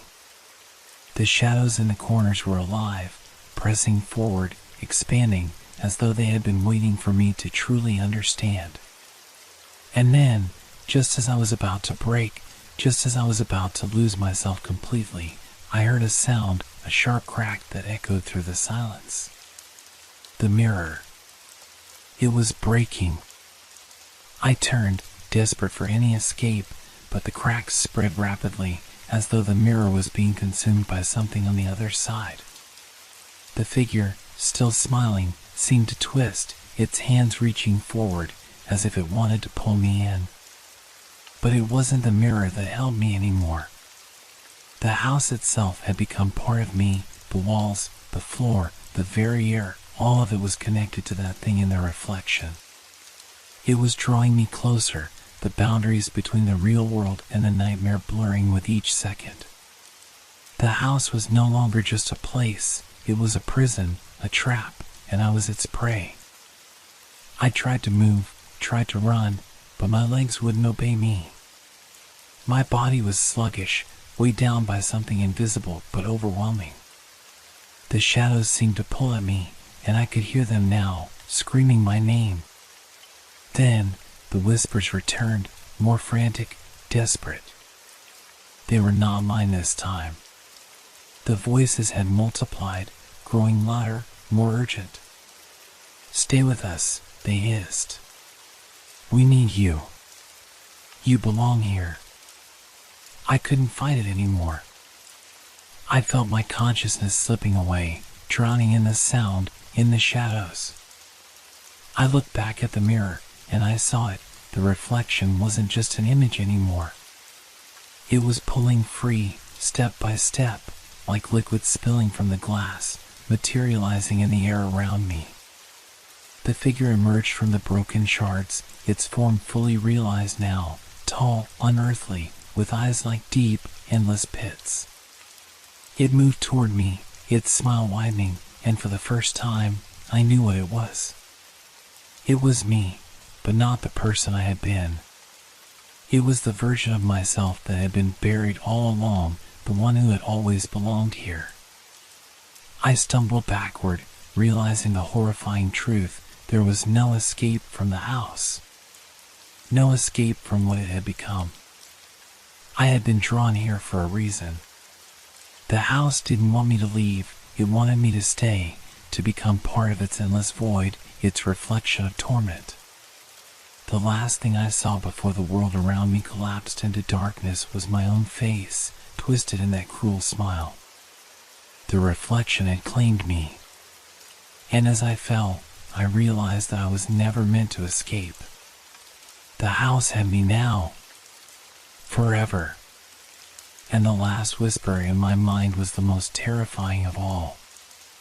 You were always one of us.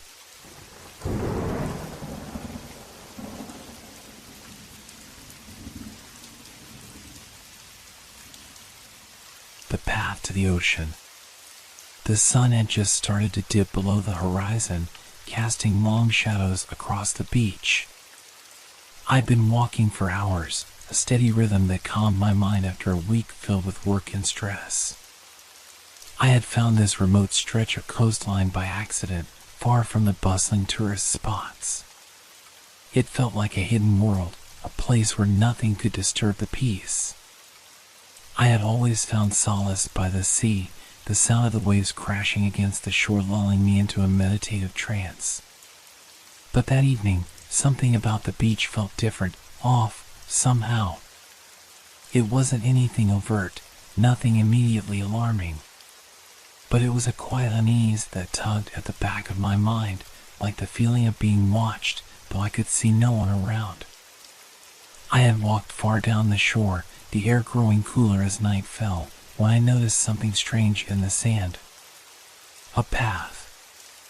A path made of shells, scattered in a perfect line, leading towards the water. I couldn't remember seeing it when I first arrived. It hadn't been there before.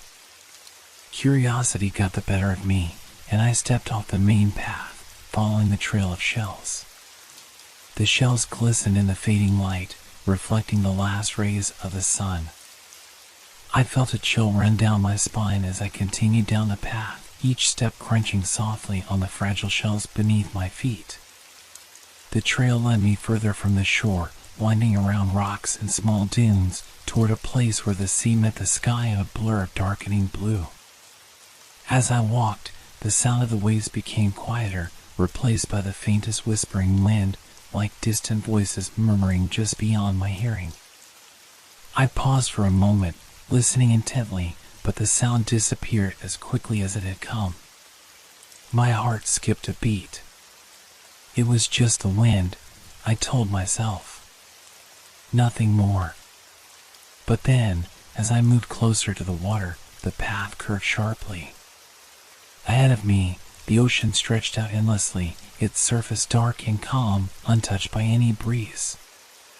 The shells continued to lead me closer to the edge, their presence now almost overwhelming. There were more shells here, enough to cover the ground entirely. I stopped. The world felt eerily still. I was alone, yet the silence felt unnatural, as if I had stumbled upon something I wasn't meant to see.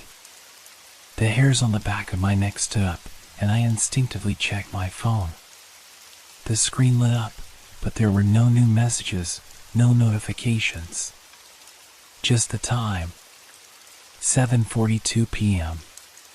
The light from my phone illuminated the ground, showing me a more intricate pattern than I had first realized. The shells weren't just scattered randomly, they formed a tight circle around something in the sand. I leaned down, my curiosity now fully piqued, and brushed away some of the sand. There, in the center of the circle, was a small, polished stone. It seemed ordinary at first glance, but as I picked it up, I felt a strange warmth radiating from it, like it had been absorbing the sun all day. I stared at the stone for a long moment, mesmerized by its smooth surface. Suddenly, a wave crashed on the shore, and I jumped, startled. I hadn't even noticed the tide coming in. My heart thudded in my chest, and I quickly stood up, placing the stone back in the sand. But before I could leave, I caught a glimpse of something moving in the water. A shape, dark and indistinct, gliding just beneath the surface, moving closer to the shore. I froze, my mind racing. The ocean had always been unpredictable, but this felt different.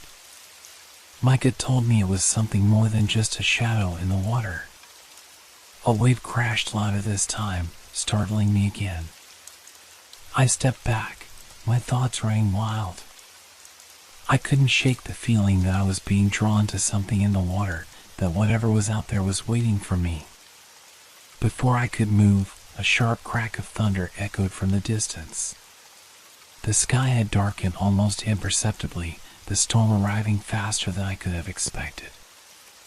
I looked around, realizing I had ventured far from the path, from any safe shelter. The wind had picked up now, howling in my ears, and the waves were growing more aggressive. I turned to leave, but the path, the shell path, was gone. In its place was just a barren stretch of beach, the shells no longer scattered on the sand. I took a step forward, but something stopped me.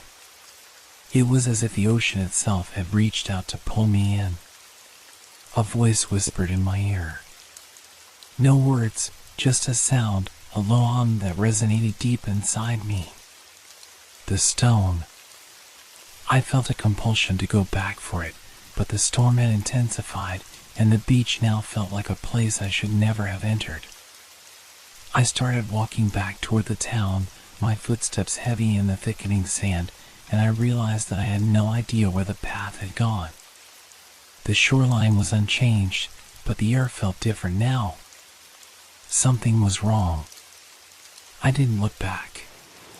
But in the distance, where the water met the land, I could have sworn I saw a figure standing, motionless, watching me. The storm hit in full force by the time I reached the town. The wind howled in my ears, and the rain came down in sheets, blurring everything around me. I didn't dare turn around to look back at the beach. Something told me that if I did, I might see something I wasn't meant to. The figure I thought I saw, was it real, or just a trick of the wind? I made my way to the small inn where I'd been staying. The warmth of the building, the comforting smell of wood and salt water, did little to ease the unease that still twisted in my stomach. My clothes were soaked through, and the rain had left streaks of water on the walls as I passed through the entrance. The innkeeper, an older woman with a kind face, gave me a concerned look. You look like you've seen a ghost, she said softly, handing me a towel. The storm came in fast tonight. Best stay inside till it calms down. I nodded absently, too tired to respond. My mind was still on the beach, on the path of shells and the stone. I had to know what it meant. I hurried to my room, trying to shake off the feeling that I was being followed. I threw my wet clothes on the bed and sat at the small desk by the window, looking out at the storm as it raged over the ocean. The sky had darkened completely now, and the wind whipped the trees in the distance. I should have stayed away from the water, but I couldn't shake the pull it had on me. As the night stretched on, I tried to distract myself, but I kept coming back to the stone. What had it been? Why had I felt that strange warmth when I touched it? And why had the path suddenly disappeared? I stood up, pacing the room, when my phone buzzed on the desk. A notification. I almost didn't check it, but something urged me to. The message was from an unknown number. Did you find it? The path? My heart skipped a beat. How did they know? I looked out the window again, trying to make sense of the message. The storm had quieted, but the air felt thick with something else, something I couldn't place. I typed a reply, my fingers trembling. Who is this? The response came almost instantly. Don't go back. It will take you. I stared at the message, the words sending a cold shiver down my spine. The phone slipped from my fingers as I stood up and rushed to the window, looking out at the beach once more. But there was nothing. Just the dark, rolling ocean. My mind raced, and I grabbed my jacket from the bed, ready to run back to the beach. The warning was clear, but it didn't matter. I had to understand. Before I could open the door, the phone buzzed again. This time, it was a single photo, an image of the path of shells, leading straight toward the water. It was as if someone had taken it from where I had been standing earlier. I zoomed in on the picture, my pulse quickening. In the distance, I could see a figure. A faint outline, almost like a shadow, standing at the water's edge. I couldn't stop myself. The pull, that strange, inexplicable force, was stronger than any fear I felt. I had to go back. I left the inn and rushed through the streets, not caring about the rain or the dark. The town was silent, the usual sounds of night swallowed by the storm. My feet carried me instinctively toward the beach, the same beach I'd been on just hours ago. The air was thick, charged, as if the earth itself was holding its breath. By the time I reached the shore, the storm had passed, leaving only a heavy, suffocating quiet. The beach was empty. But as I looked around, I could feel it. Something was wrong. The path of shells was back. It stretched out in front of me, leading toward the water, just like before. It wasn't the same as when I had first seen it. The shells seemed fresher, cleaner, more alive, as though they had only just been laid down. I hesitated, my heart pounding in my chest. The voice in my head screamed for me to turn back, but I ignored it, stepping onto the path. Each step felt heavier, the sand shifting beneath my feet as I moved forward. The shells sparkled under the moonlight, glowing faintly in the darkness. But as I walked further down the path, I began to hear something else. A soft sound, like a whisper. At first, it was barely noticeable, just the sound of the wind. But soon it grew louder, more distinct. I couldn't make out the words, but there was no mistaking the tone. It was calling me, urging me forward. I reached the end of the path, where the water lapped gently at the shore. The ocean was eerily still, the surface reflecting the moonlight like glass. I felt a strange calm wash over me. The figure I thought I saw earlier was there, standing just at the water's edge, its back to me. I took a step closer, drawn by an invisible force. As I did, the figure turned. It wasn't a person. It was something else, something that had no face, no eyes. Just a dark, featureless shape that seemed to swallow the light around it. I froze, unable to move. The whispering grew louder now, all around me, and the figure took a step forward. A cold chill gripped me as the shape came closer, the air growing colder with each passing second. It was not of this world. The world around me began to blur, the beach, the ocean, the moon, all fading into nothingness. The whispers reached a deafening crescendo as the figure extended a hand toward me. "You found the path," it said, but its voice was not like any voice I had ever heard. It was a noise that vibrated deep inside my bones. "Now you belong to it." I tried to scream, to run, but my legs wouldn't move. I felt a hand, cold and unyielding, press against my chest, and I was pulled forward into the darkness of the ocean. And then, nothing. The next morning, the town was calm, too calm. The storm had passed, leaving the air crisp and fresh, as though nothing had happened. But I felt it, the absence of something, the silence that hung in the air like a weight I couldn't shake. I walked down the street, my feet moving mechanically, trying to make sense of the events from the night before. It didn't feel real. It couldn't be real. I hadn't gone back to the beach, but I couldn't shake the feeling that something was waiting there for me. I thought about the figure by the water, the way it had looked. No, not looked, because it didn't have eyes.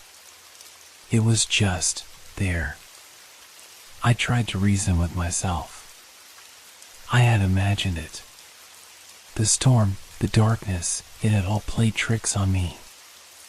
I glanced toward the water, visible from the edge of the town. The sea was calm now, stretching out toward the horizon in an endless, quiet expanse.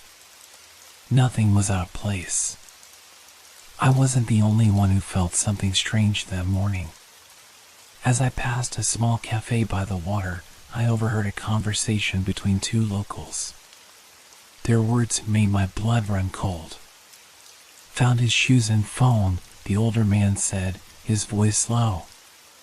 "No sign of him. Not even a footprint on the sand." I paused, not wanting to be noticed, but I couldn't help myself. I needed to know more. Who? The woman asked, sipping her coffee. Who went missing? The older man's face tightened. The traveler. You know, the one who was here yesterday. Strange kid. Just walked off into the storm, and now, nothing. I felt my heart drop to my stomach. I had been there yesterday, too. I remembered the strange pull that had called me to the beach. I had thought I was just tired, but now I wasn't so sure. I stepped back, not wanting to get involved, but the conversation continued, and every word cut through me like a knife. The path, the older man continued. The shells. They say the same thing happens every time it forms. People who walk it, they vanish. Just like him. Vanish without a trace. I couldn't listen anymore. I turned and hurried away, my mind racing. What were they talking about? The path, the shells, the very same path I had walked. I had never heard anything about disappearances before. But then again, no one had mentioned the path when I arrived either. It was like it had appeared from nowhere. I had to go back. There was no choice. I couldn't just let it go, not when there were too many unanswered questions. I needed to know the truth, even if the cost was too high. As I reached the edge of the town, the feeling that had been creeping in all morning intensified. The air felt heavier here, thick with something that wasn't quite right. I tried to shake off the discomfort, but my feet moved on their own, as if they had a mind of their own. I followed the narrow street that led to the beach, my breath shallow, my pulse quickening.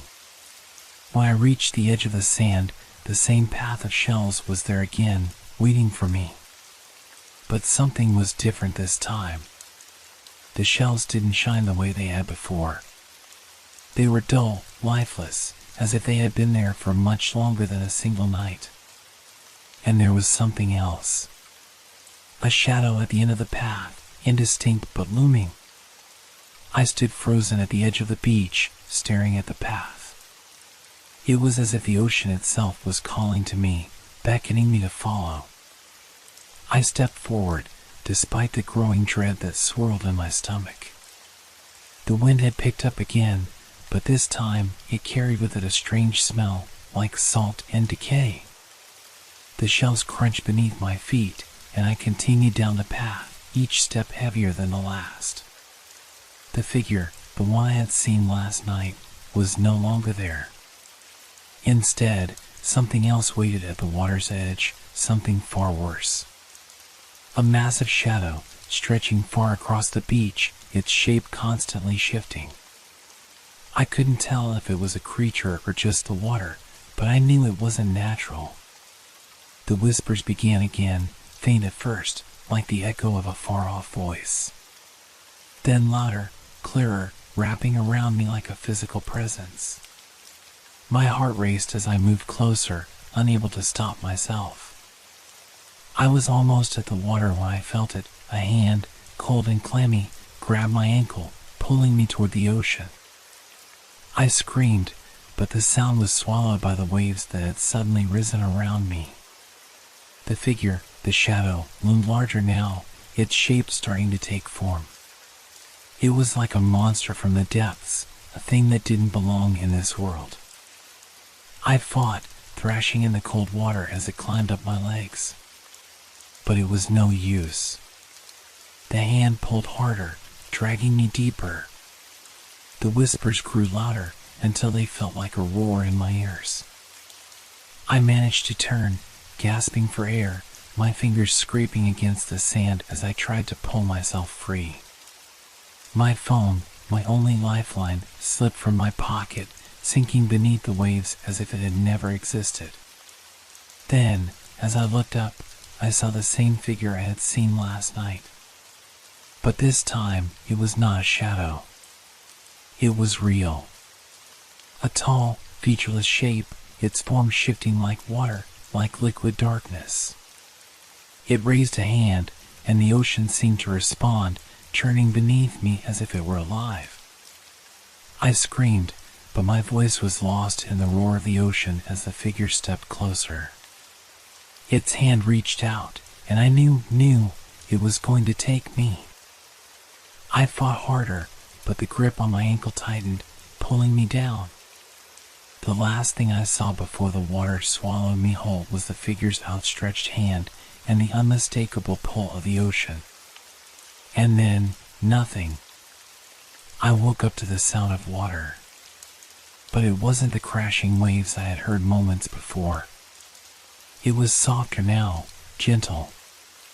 Like a calm tide rolling against something, a beach, maybe, or some far-off shore. My body felt weightless, as though I were floating. My throat burned, my lungs struggled to breathe, and my head was heavy with confusion. I blinked, trying to make sense of what had happened. Where was I? I tried to move, but I couldn't. Something was holding me down. The air was thick with salt, and my skin was slick with moisture. The sensation of water, of being submerged, lingered. My heart began to race, panic creeping in as I realized the terrifying truth: I was alive. But how? I forced my eyes open, but everything was blurry. My vision was a haze of darkness and light. I could barely make out the shapes around me. A dim, flickering light. It felt distant, like it wasn't meant to be there, yet it was. I blinked harder, trying to focus.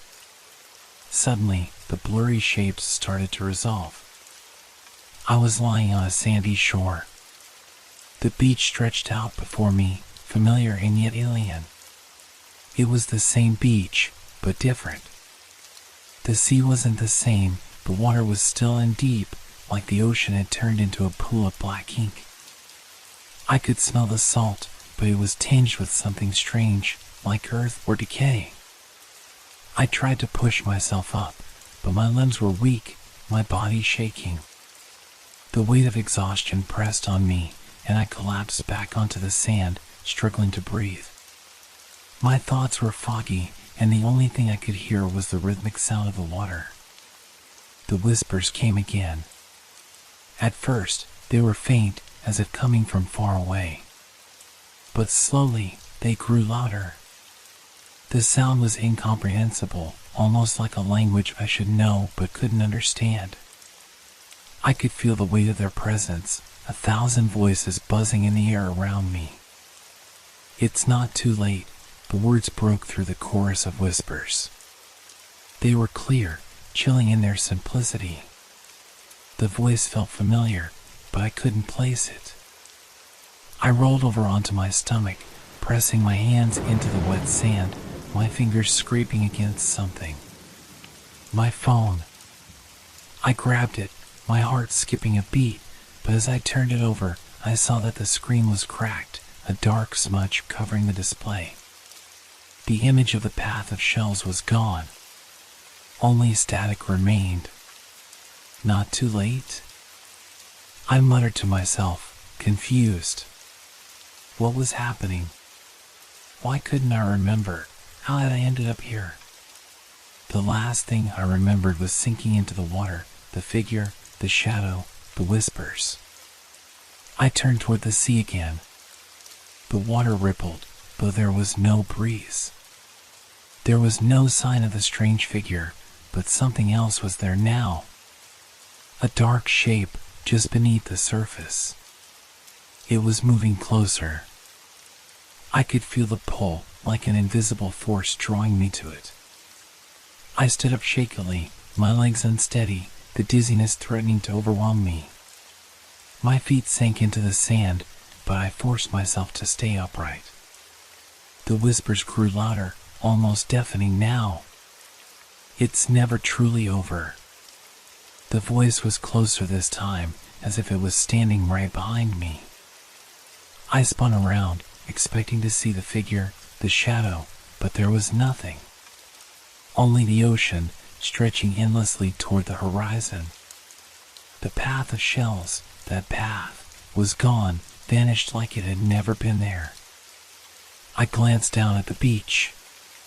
There were footprints in the sand, footprints that weren't mine.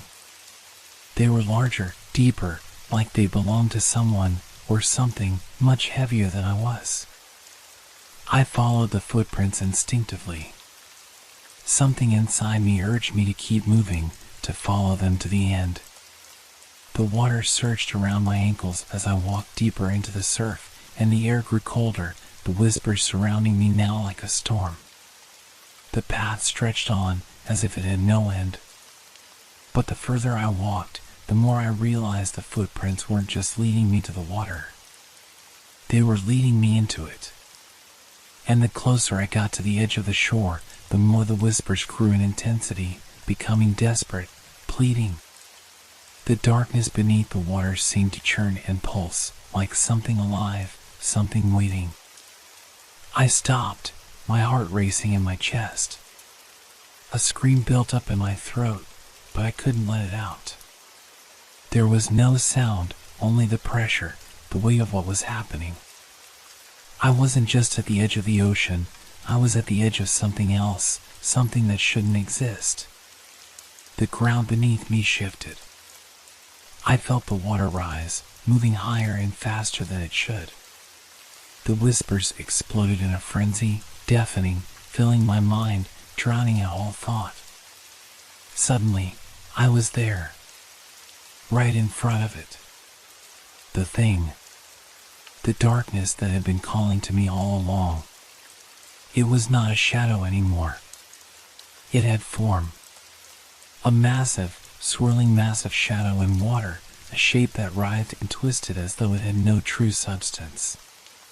It was like the ocean had taken on a life of its own. I couldn't move.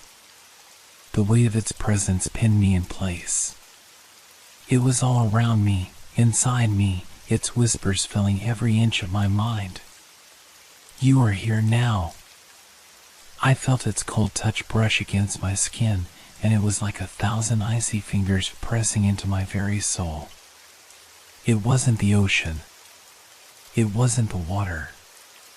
It was something far older, far more ancient. The whispers turned into a roar as the darkness closed in around me. I was no longer on the shore. I was sinking, the sand slipping away beneath my feet. The water swallowed me whole, the coldness creeping up my body, pulling me deeper, farther than I had ever been. And then, nothing. Just the endless, consuming dark. I awoke again, though I wasn't sure where I had woken up, or even when. My eyes opened to a scene that felt like an echo of something real, yet utterly unreal. The sky above was gray, swirling with heavy clouds, but there was no sound. No wind. No birds. Just an oppressive silence that stretched across everything. I was still standing, still in the same place, on the shore, but it no longer felt like the shore. I felt disoriented, as though the world itself had shifted, turned sideways. My limbs were stiff, but I somehow found myself walking. The ground beneath my feet was slick, as if it were still wet, but I couldn't feel the sand anymore. The air was thick, heavy, almost choking. The water was gone. The vast ocean I had once seen, stretching endlessly before me, was now an eerie stillness. What remained was a shallow, muddy pool, the color of dark glass, reflecting nothing. It was as if the sea had retreated, vanished into itself, leaving only this stagnant, lifeless pit. I reached out instinctively, my hand trembling, as I touched the surface of the water. It was cold. Unnaturally cold. My fingers sank into it, as if the water wanted to pull me down, drag me under. But I yanked my hand back, horrified. There were no footsteps, no signs of life, nothing except the silent stretch of the empty beach. I felt the weight of solitude press in on me, the same crushing weight that had followed me all along. I felt so alone, yet at the same time, I knew I wasn't. I tried to speak, but no words came out. My throat was raw, and when I opened my mouth, the only sound was a dry rasp, swallowed by the endless quiet. I began walking again. The shore stretched on before me, but with each step, it felt more surreal. The world was distorting, shifting like a dream that refused to end. The silence seemed to grow, expanding, suffocating. I stopped for a moment and looked down. My shoes, the ones I had left on the beach the day before, were there. At least, I thought they were. But they seemed different. Like they were older, more worn, covered in a fine layer of mud and grime, as if they had been there for years. I didn't understand. Nothing made sense anymore. My mind was scrambling to make connections, to find a reason for all this, but it felt impossible. Every explanation I came up with seemed foolish. This wasn't a place I recognized. This wasn't a world I knew. And then, like a flicker of memory returning, I remembered the voice, the one that had spoken to me on the shore, in the water. It's not too late. But what did it mean? What was I supposed to do? Where was I supposed to go? I turned back toward the horizon. The ocean was gone, the footprints had disappeared, and yet I still felt it, that presence, like something was waiting for me, just out of sight. I felt the pull again, not physical, but mental, like an invisible hand pressing into my chest, urging me to move forward. My heart raced, and I felt my legs shaking, but I continued to walk. It was as if I had no other choice. Each step was harder than the last. The world seemed to press in on me, the air growing thicker with each breath. The silence was deafening, yet it seemed to buzz with a hidden energy.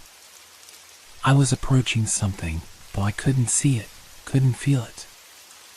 I was simply moving forward, as if compelled by something beyond my control. And then, as I reached the edge of the pool, I saw something that made my blood run cold. A figure. It was standing just on the edge of the water, its back to me. It was tall, its silhouette unmistakable against the murky sky. I couldn't see its face, only the vague outline of its form.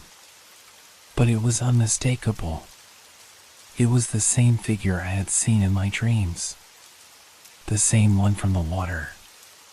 It turned slowly, its head twisting in a way that shouldn't have been possible, its eyes glowing in the darkness like twin orbs of light. I froze, caught in its gaze, unable to look away. The world seemed to collapse around me, the air heavy, thick, as if time itself had stopped. And then it spoke. You shouldn't have come. The voice was low, distorted, like the sound of something submerged beneath the surface of the water. It wasn't the same voice I had heard before, but it carried the same weight, the same sense of inevitability. I opened my mouth to speak, to scream, but no sound came out. The figure took a step forward, its feet sinking into the muddy water, and I felt my body begin to tremble. This place is not for you. It never was. I took a step back, my heart racing, my breath caught in my throat. The figure's movements were slow, deliberate. With each step it took, I felt the ground beneath me shift. The reality itself seemed to bend, like the world was warping around it. The whispers returned, louder now, louder than ever, until they consumed everything. You don't belong here, it whispered. And that's when I realized. The water, the path of shells, the figure, it wasn't leading me to safety. It was leading me to the end. The earth trembled beneath me, and the figure reached out, its hands, no, not hands, but elongated shadows, grasping toward me. I ran. I didn't know where I was running to, but I ran. The ground beneath me cracked and broke, the air thick with the sound of rushing water, the whispers still chasing me, still calling to me. I couldn't escape. I reached the edge of the pool, but there was no escape. No way out. The water had risen, now surrounding me, encasing me. And then, nothing. The world went silent. The last thing I saw was the figure's eyes, those cold, dead eyes, closing in on me. And the whispers, now a roar, drowned everything out. There was nothing left. No path to follow. Just the ocean.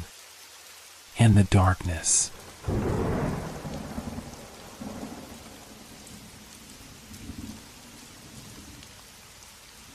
The Bells in the Night Forest. It was supposed to be a peaceful hike, just me, a few friends, and the endless green expanse of the forest. We were in the outskirts of a small village, a place I had heard about but never visited. A quiet area where nature thrived untouched, where the air smelled of pine and fresh earth. But what was supposed to be a pleasant weekend in the wild soon turned into something else entirely. We had been trekking for hours, our boots crunching on the forest floor, the sound of the wind in the trees above us blending with the rustling of leaves. There was nothing unusual at first, just the usual serenity of the woods.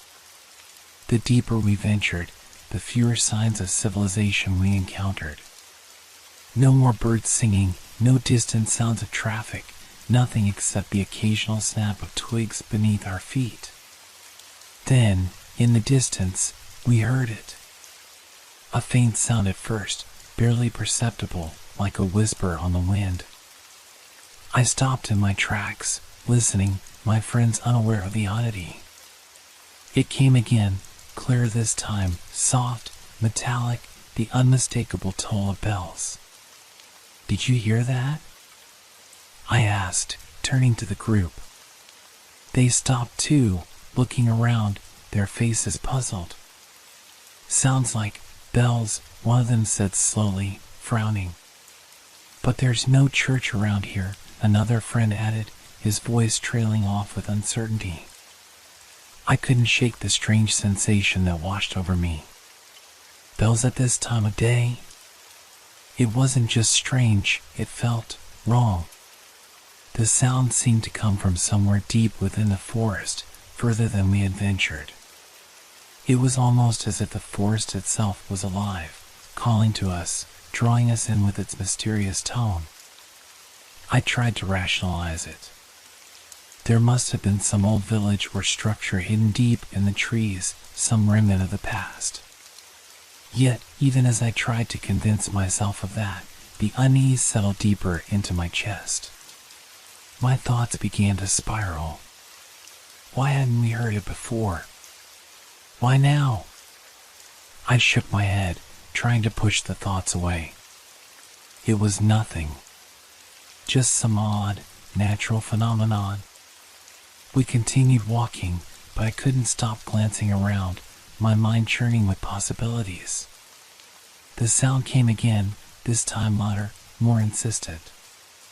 The air seemed to grow heavier, thick with an unnatural stillness.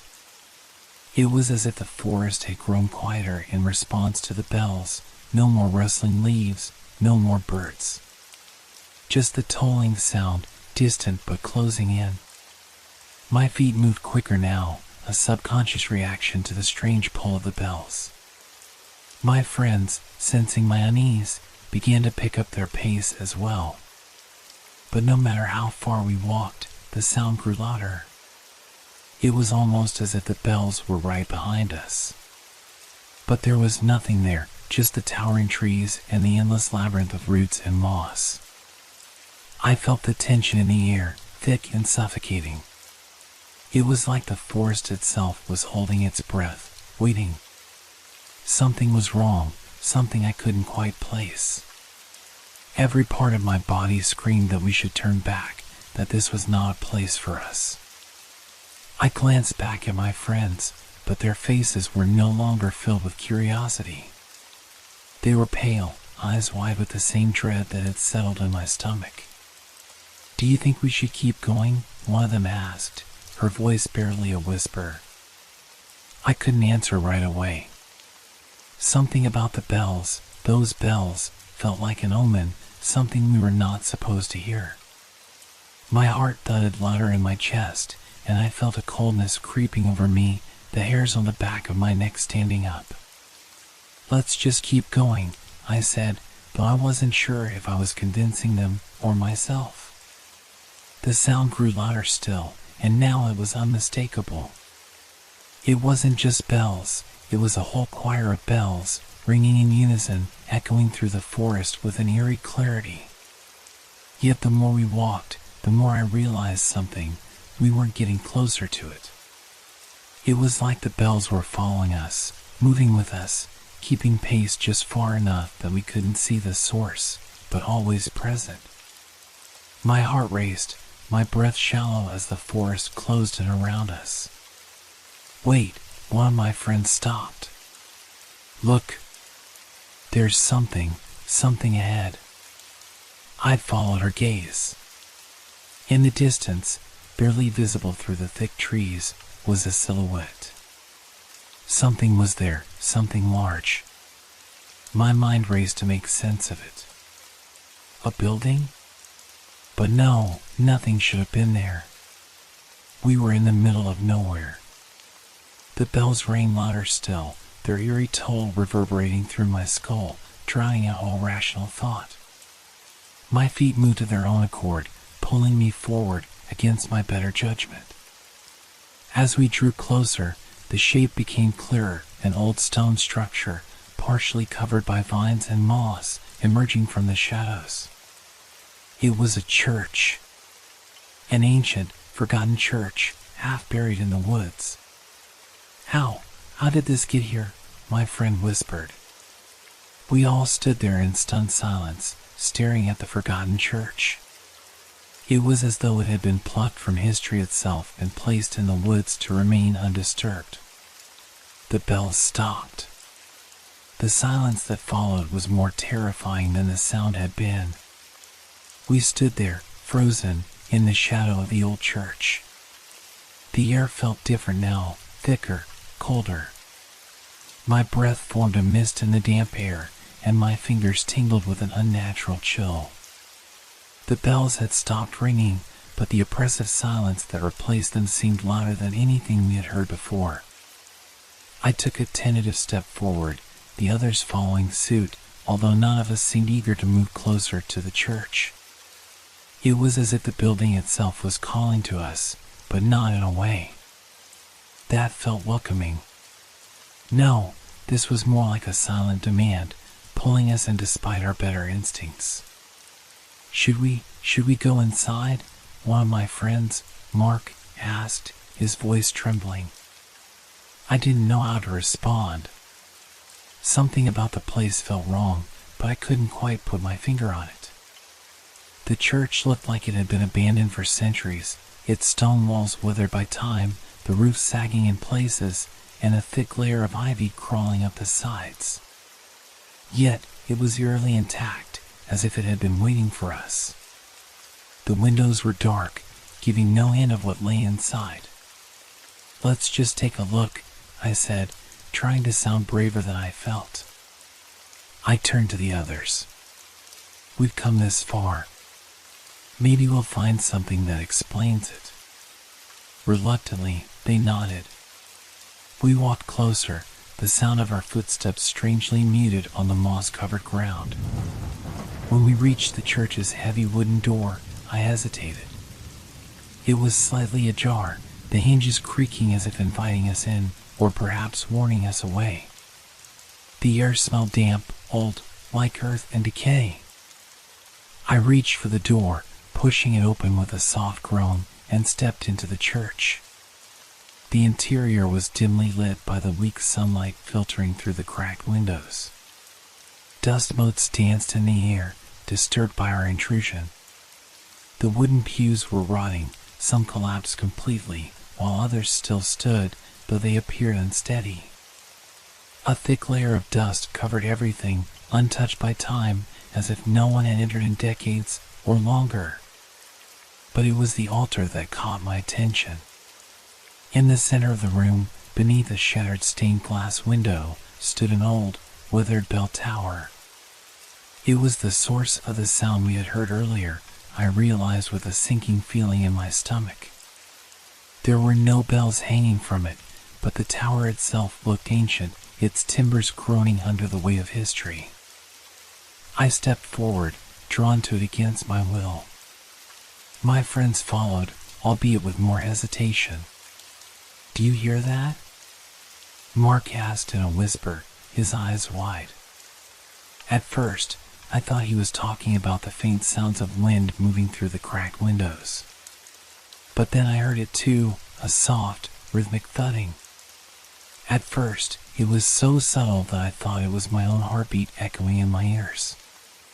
But as it grew louder, I realized it was something else. It was the sound of footsteps. Faint, but unmistakable. I froze, my heart pounding in my chest. "Who's there?" I called, my voice shaking. The others looked at me, their faces pale, but there was no response. The thudding continued, each step sounding closer. We were not alone.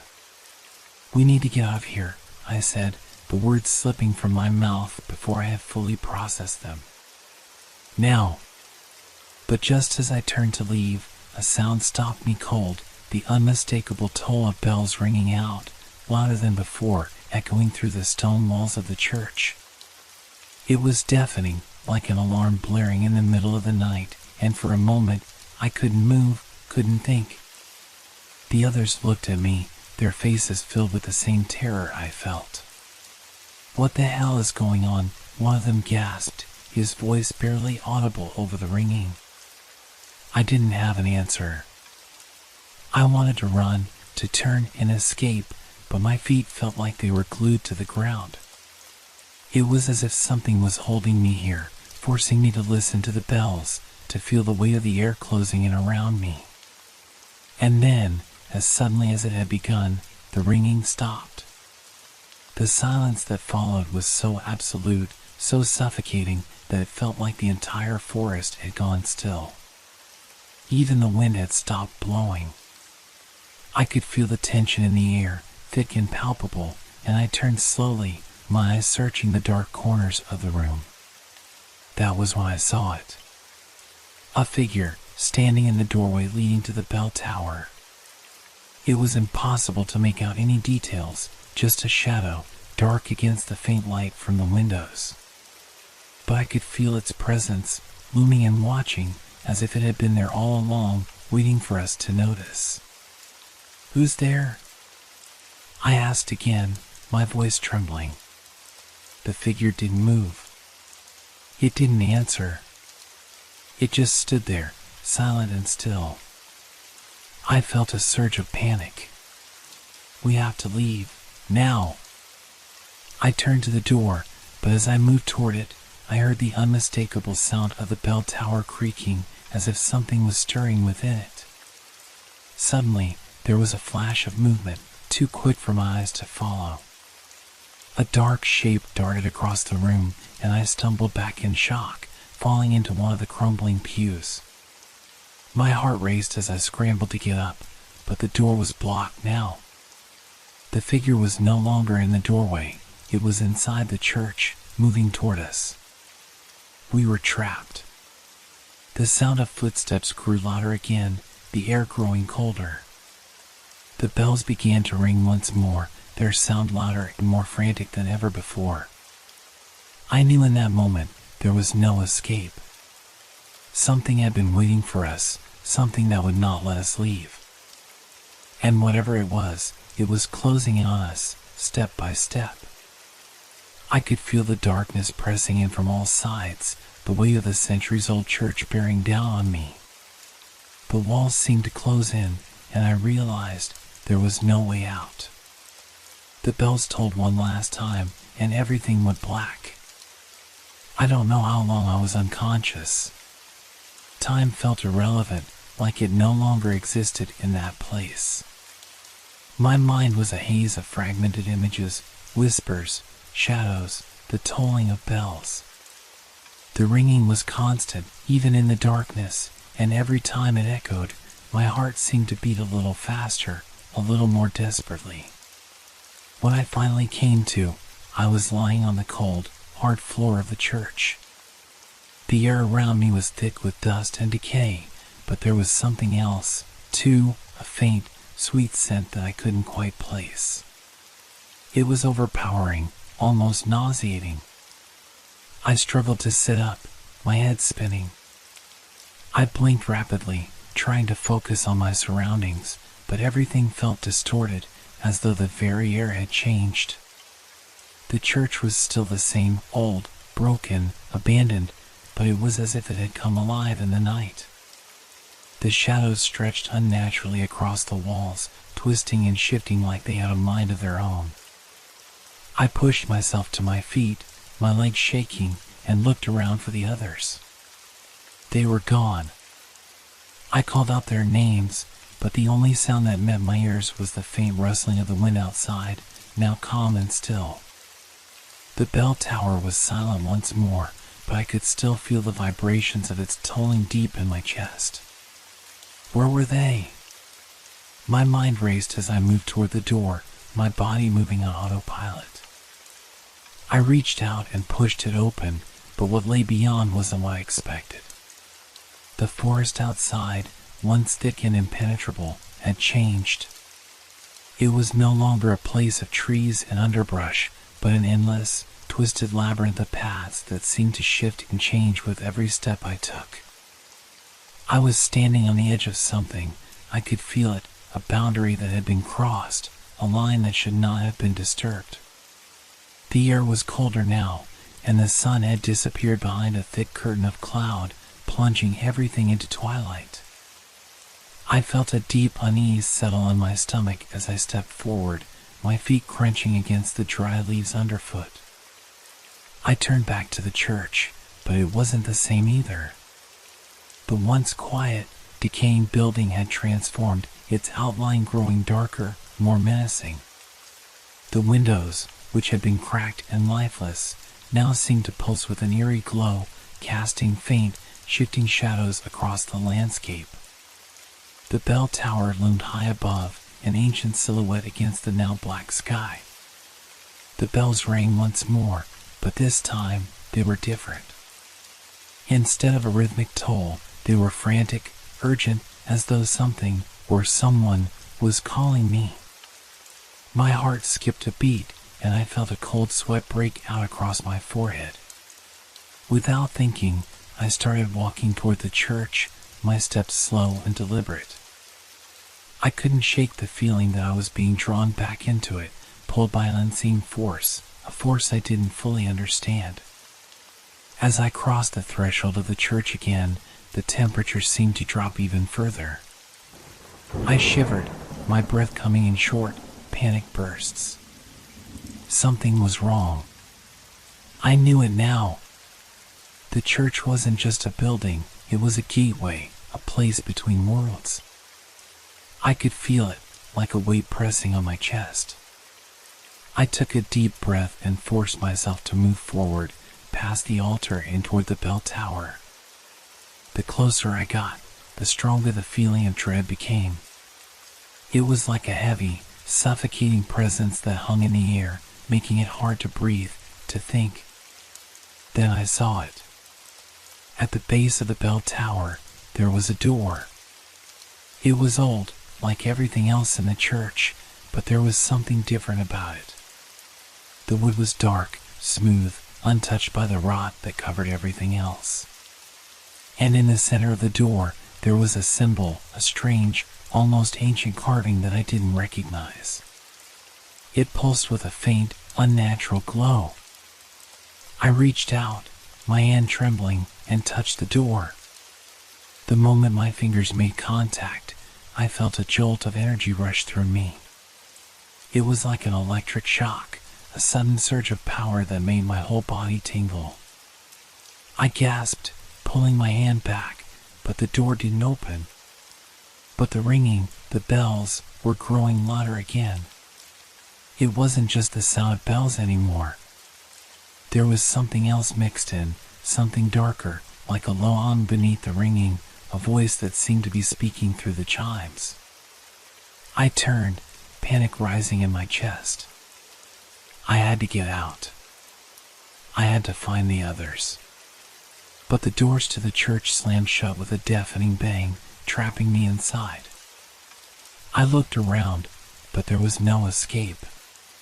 The walls seemed to close in on me, the church itself shifting and warping, its shadows lengthening, twisting. I tried to scream, but no sound came out. I was alone. Completely alone. And I realized, with a sickening feeling in my stomach, that whatever force had drawn me here had no intention of letting me leave. The bells tolled once more, their sound deafening, overwhelming. And then, I heard a voice that sent a chill through my very bones. It was faint at first, like a whisper carried by the wind, but it grew louder with every passing second. It wasn't in any language I knew.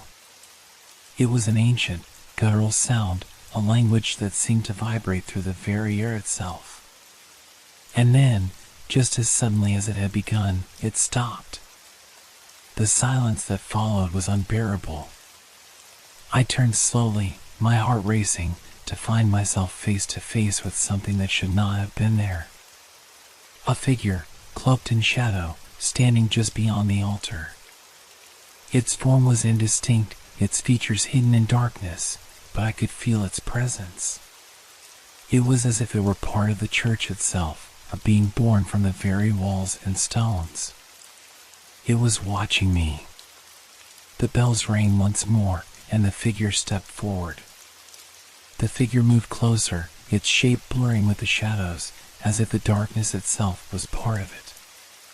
My breath caught in my throat as it approached, the sound of its footsteps slow but deliberate, echoing in the vast, empty space.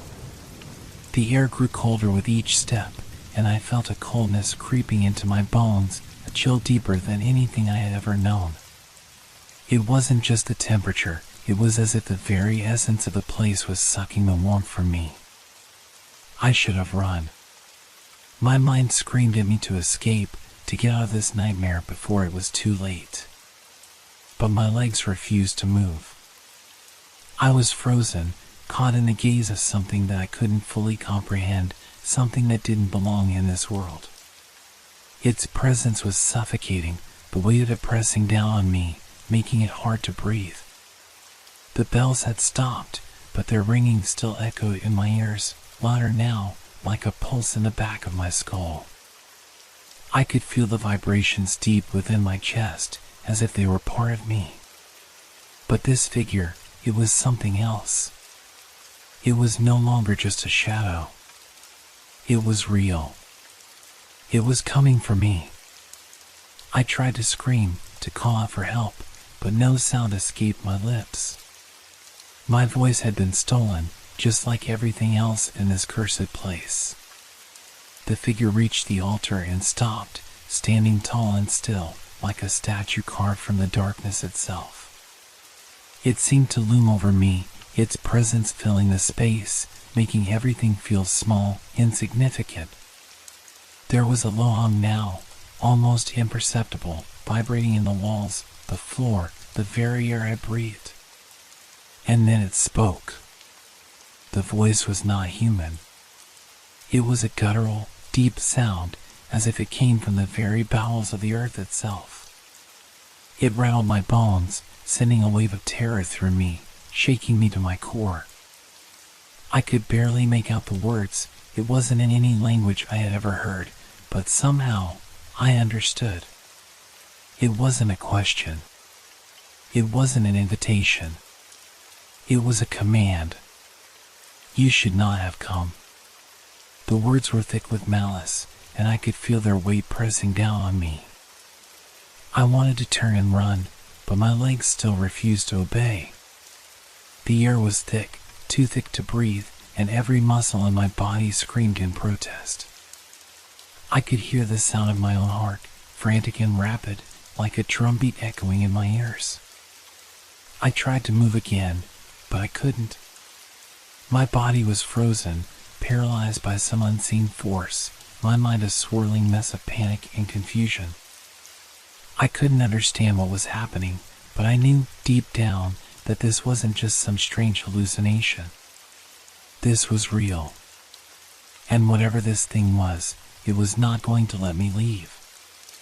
It stepped forward again, and this time I saw its face, or at least what passed for a face.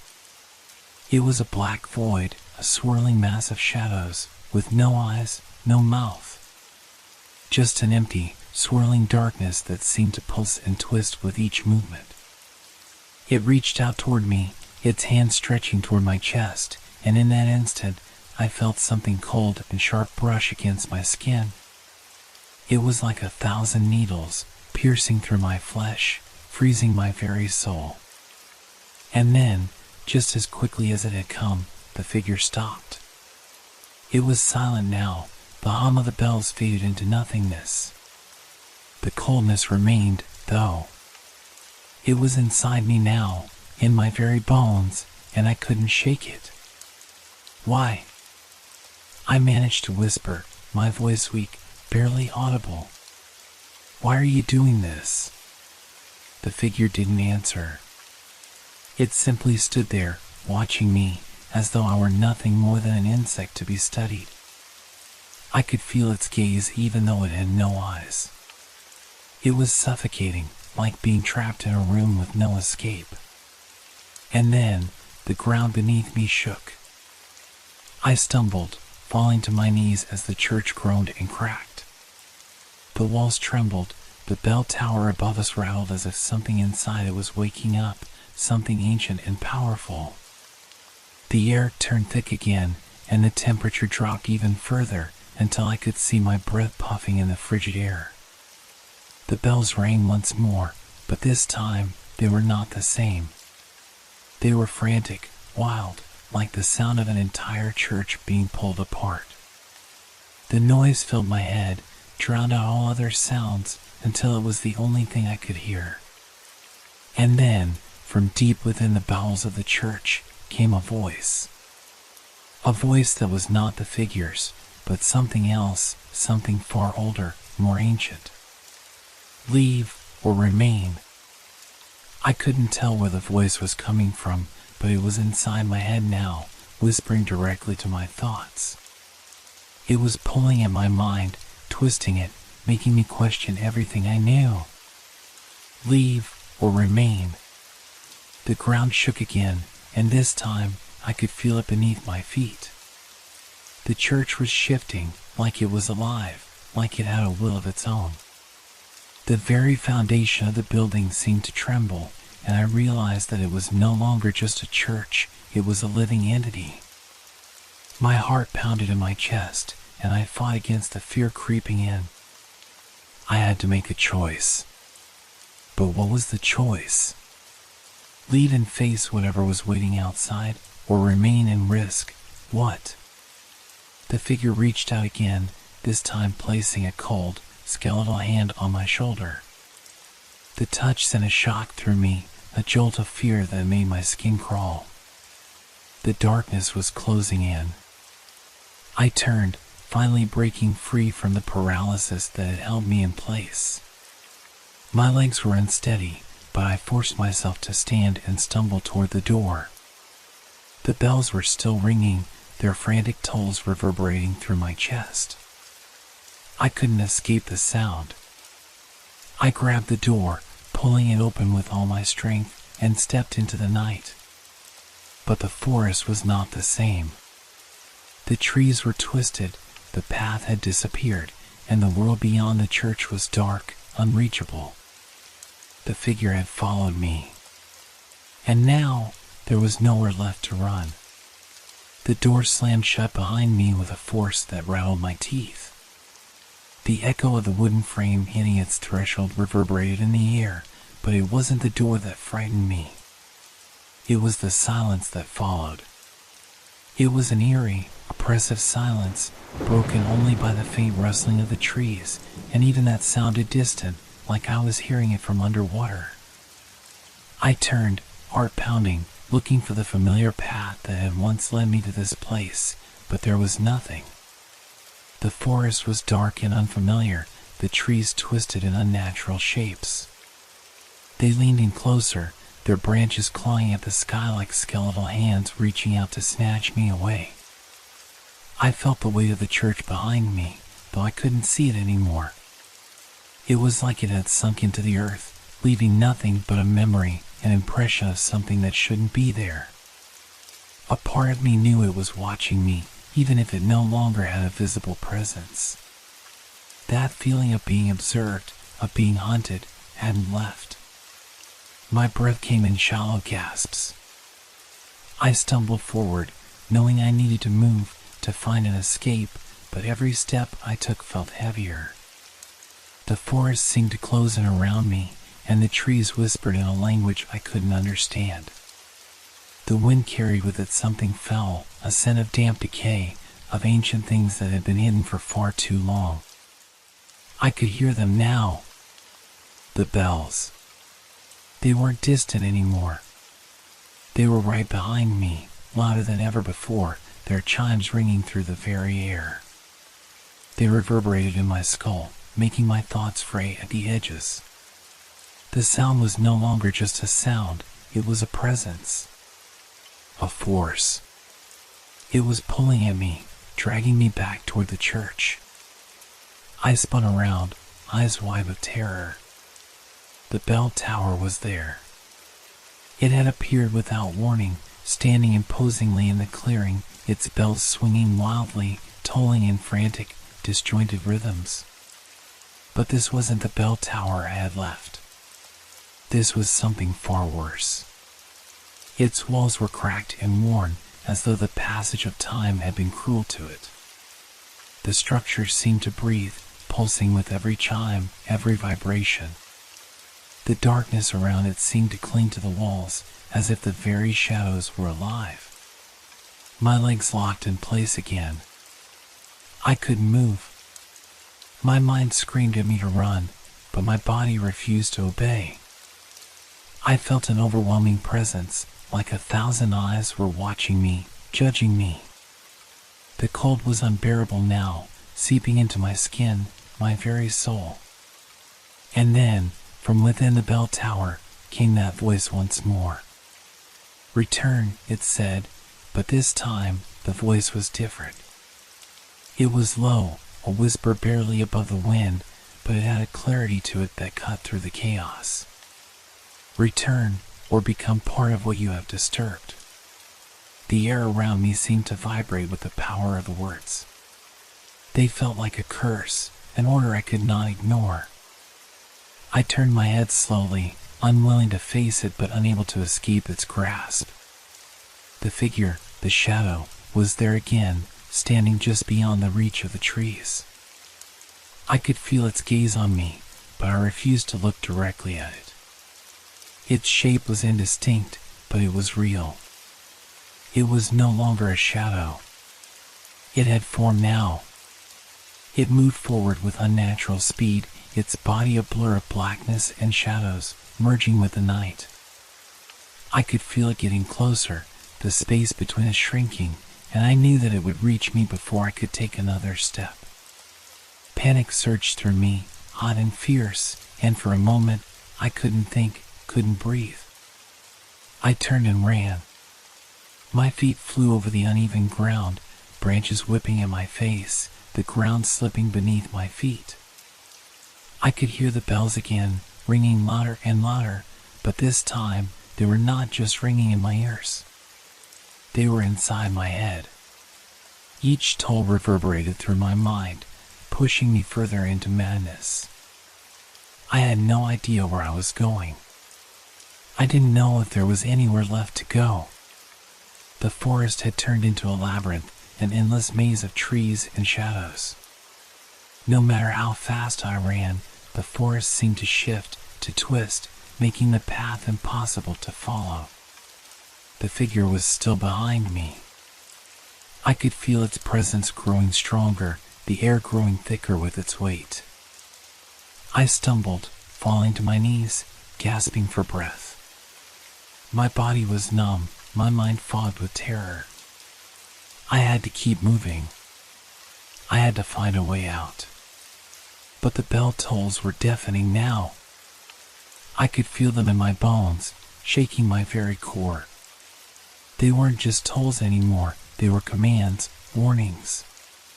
They were a plea, a promise, a fate that I couldn't outrun. Suddenly, I saw it. The path ahead opened up, but it wasn't the path I had taken. It was wrong. The trees had parted to reveal a clearing, and in the center of that clearing stood the church. But it wasn't just a church anymore. It had transformed, its walls now crumbling and decayed, the roof caved in as though it had been abandoned for centuries. And standing in the doorway was the figure. Its face, if you could call it that, was now visible, a swirling mass of shadows and light, 1,000 faces merged into one. I felt a hand on my shoulder. Cold. I didn't need to turn around to know it was the figure. I felt its fingers tighten like a vice, and the world around me tilted, spinning. The bell stopped. The silence that followed was worse than the noise.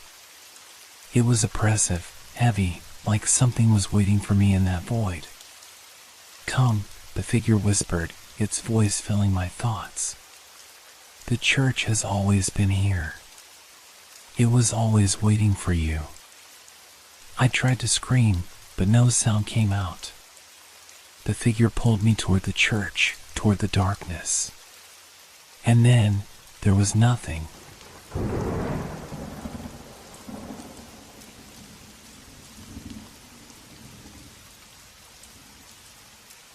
The Rain Hunter.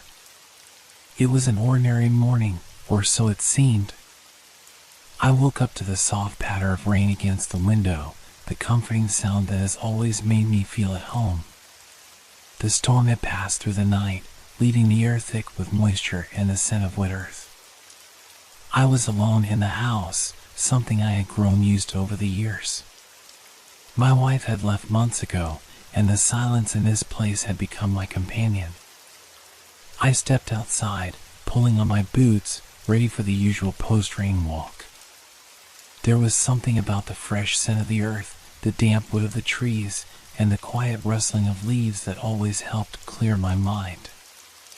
As I trudged along the familiar dirt path leading from my house toward the woods, I noticed something strange.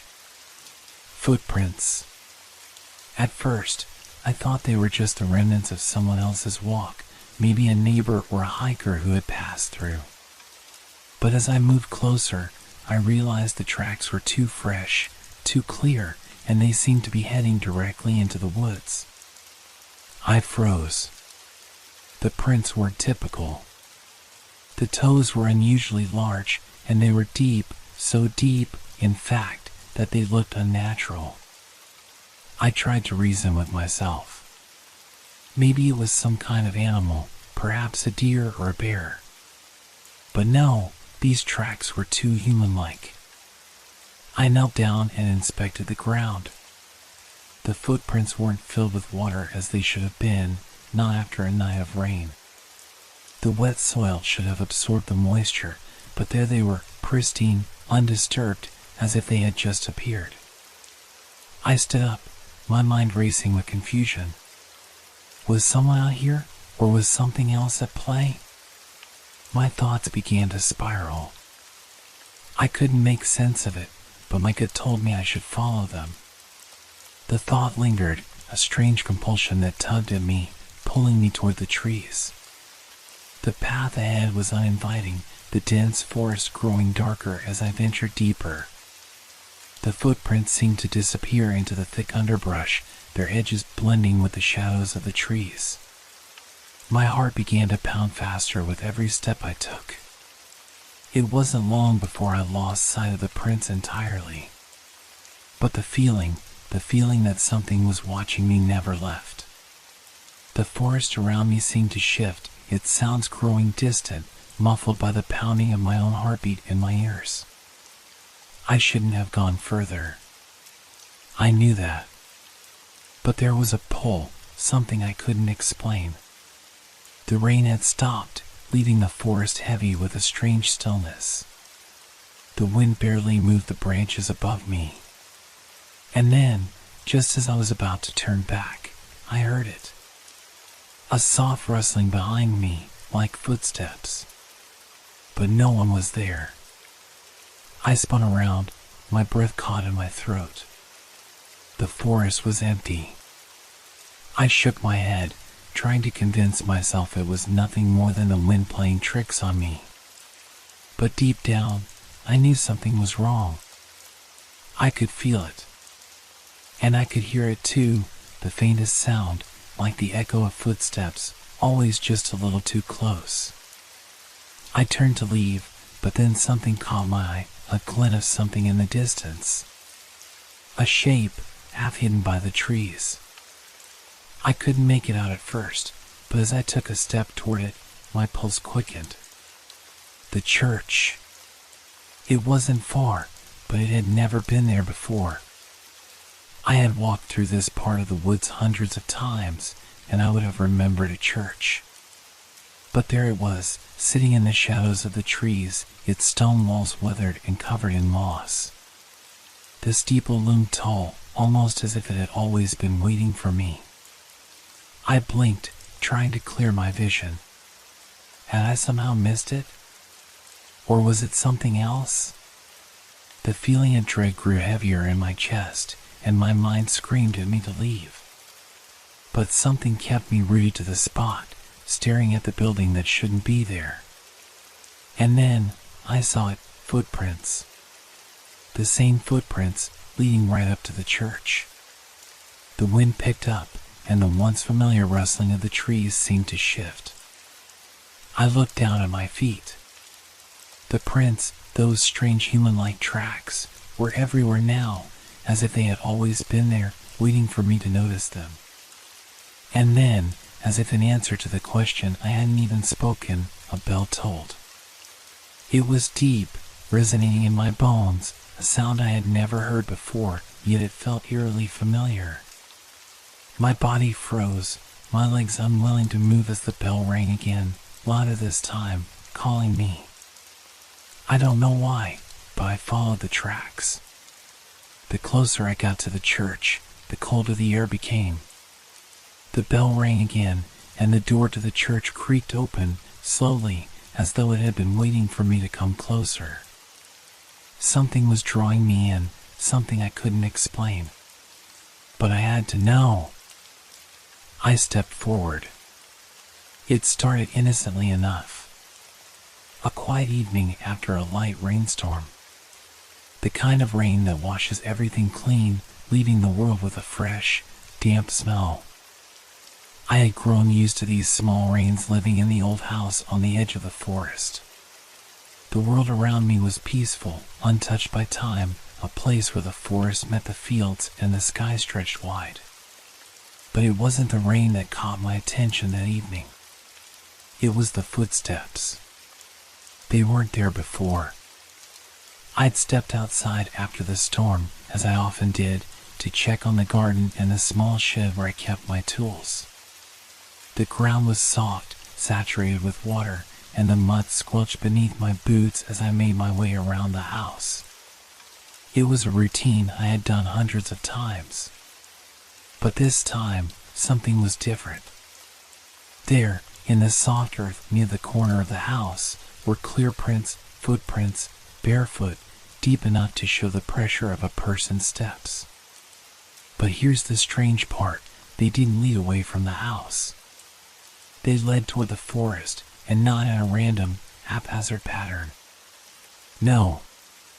They were deliberate, as though whoever had left them knew exactly where they were going. I stood frozen, my breath catching in my throat. My mind raced. The thought of someone being near my house, especially in the middle of a rainstorm, seemed impossible. Who would be out here? The nearest neighbor lived miles away, and even they wouldn't dare wander into the woods after dark. I knelt down, feeling the cool, damp air settle around me. The prints were strange, not just because of their sudden appearance, but because they didn't look like human prints at all. The toes were elongated, the arches strangely high, and the shape of the foot seemed off, almost too narrow. I shook my head. It had to be my imagination. I had seen too many mystery novels and horror movies.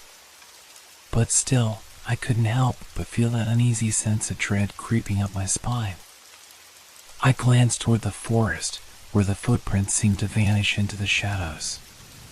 The trees stood still, silent, watching me. I didn't want to follow them. Something told me that I shouldn't. But curiosity, or maybe something more, urged me to take one step into the forest. Just one. The path ahead was quiet, the kind of silence that feels suffocating, like the world was holding its breath. The ground underfoot was soft, and with each step, I felt like I was sinking deeper into a dream. The footprints disappeared into the darkness, but I could still feel them beckoning me forward. I don't know how far I walked. It wasn't much. Maybe 100 yards. The trees felt closer now, their branches twisted like the fingers of old, forgotten things. But I couldn't shake the feeling that someone, or something, was out there. I turned to look back toward the house, but it was barely visible now, swallowed by the dense forest. Suddenly, I heard it, a rustling sound, something moving through the brush behind me. I spun around, heart racing. There was nothing. Only the trees, their leaves shaking with the wind, the silence pressing down like a weight. I took a deep breath, forcing my body to calm, though every instinct told me to run.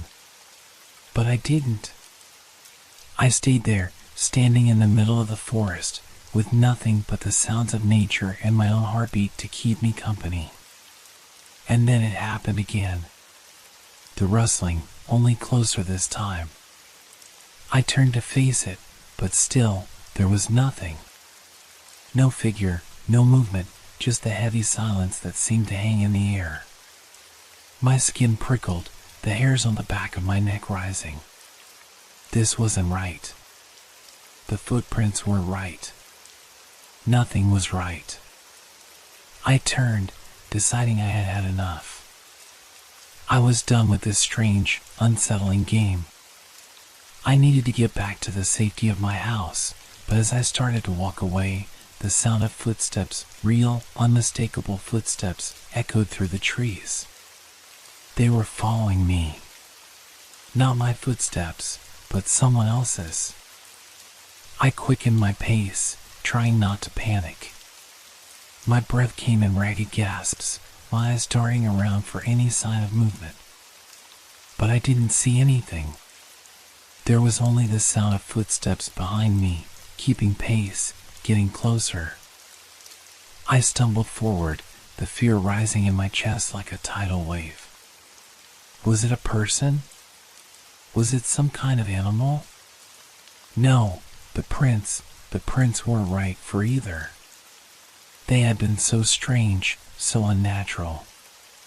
And then, just as suddenly as it had begun, the footsteps stopped. I froze. The forest around me felt suffocating. I turned again, but there was still nothing. No one. The path behind me was empty, silent, as if nothing had been there at all. Was I imagining this? My mind screamed for me to go back to the house, to lock the door and forget this ever happened. But a part of me needed to know. I had to understand what was happening. I stood there, looking toward the shadows where the tracks had led, wondering how much further this mystery would take me. Little did I know, I was already too deep. I barely slept that night. Every creak of the old house, every whisper of the wind outside, made me jump. I tried to rationalize what I had experienced, footprints, strange sounds, shadows that didn't make sense. It had to be something explainable, right? Maybe a wild animal had wandered through the yard during the rain. Maybe I had imagined the footsteps behind me, the sound of someone or something following me. But deep down, I couldn't shake the feeling that something was wrong, that I had stumbled across something I wasn't meant to. The next morning, the rain had passed, leaving the sky gray and heavy. The ground was still wet, the air thick with moisture. I stepped outside, forcing myself to ignore the gnawing feeling in my stomach, and looked at the spot where the footprints had appeared the night before. At first, everything seemed calm. The yard was undisturbed, the garden growing in neat rows. But as I approached the edge of the property where the footprints had started, my breath caught in my throat. There, in the damp earth, were the prints again, just as clear as the night before, just as unnatural. I knelt down, my fingers trembling as I traced one of the impressions in the mud. The shape was still off, long, narrow toes, too perfect, too deliberate. Not human, not animal. I turned toward the forest, where the trail had led, and the urge to follow it was overwhelming. The same instinct that had drawn me out last night surged again, stronger this time. What was this? Why was it here? And who, or what, was leaving these tracks? Against my better judgment, I decided to follow the trail again. I knew it was dangerous. I knew it was reckless, but something pulled at me, like an invisible thread connecting me to the mystery unfolding just beyond the edge of the trees. The path into the forest was unchanged. The damp leaves crunched beneath my boots as I made my way deeper, following the footprints as they curved through the trees. I tried to convince myself that it was just some strange animal, some odd set of tracks that had been left behind by a creature I hadn't encountered before. But the longer I followed, the more I realized that these prints weren't natural. They weren't the tracks of anything I knew. And the deeper I went, the more unsettling it became. The trees seemed to close in around me, their branches twisting like skeletal hands, blocking out the light. The air was heavy, thick with the smell of earth and decay. The quiet was oppressive, broken only by the occasional rustle of leaves or a distant bird call. Then I heard it.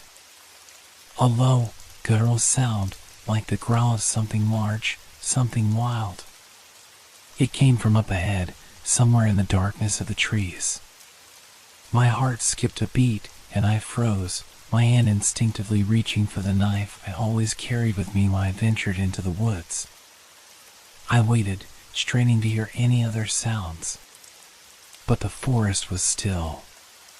The growl, if it had ever been there, had stopped. I looked around, trying to see where the noise had come from. But all I could see were the trees, their twisted forms obscuring my vision. My pulse quickened. I had to keep moving. I couldn't let whatever it was stop me. I forced myself to take another step, and then another, until the tracks led me to a small clearing. There, in the center, stood something that made my blood run cold. A structure. It was a building, old and decaying, barely visible through the thick foliage. A church, perhaps?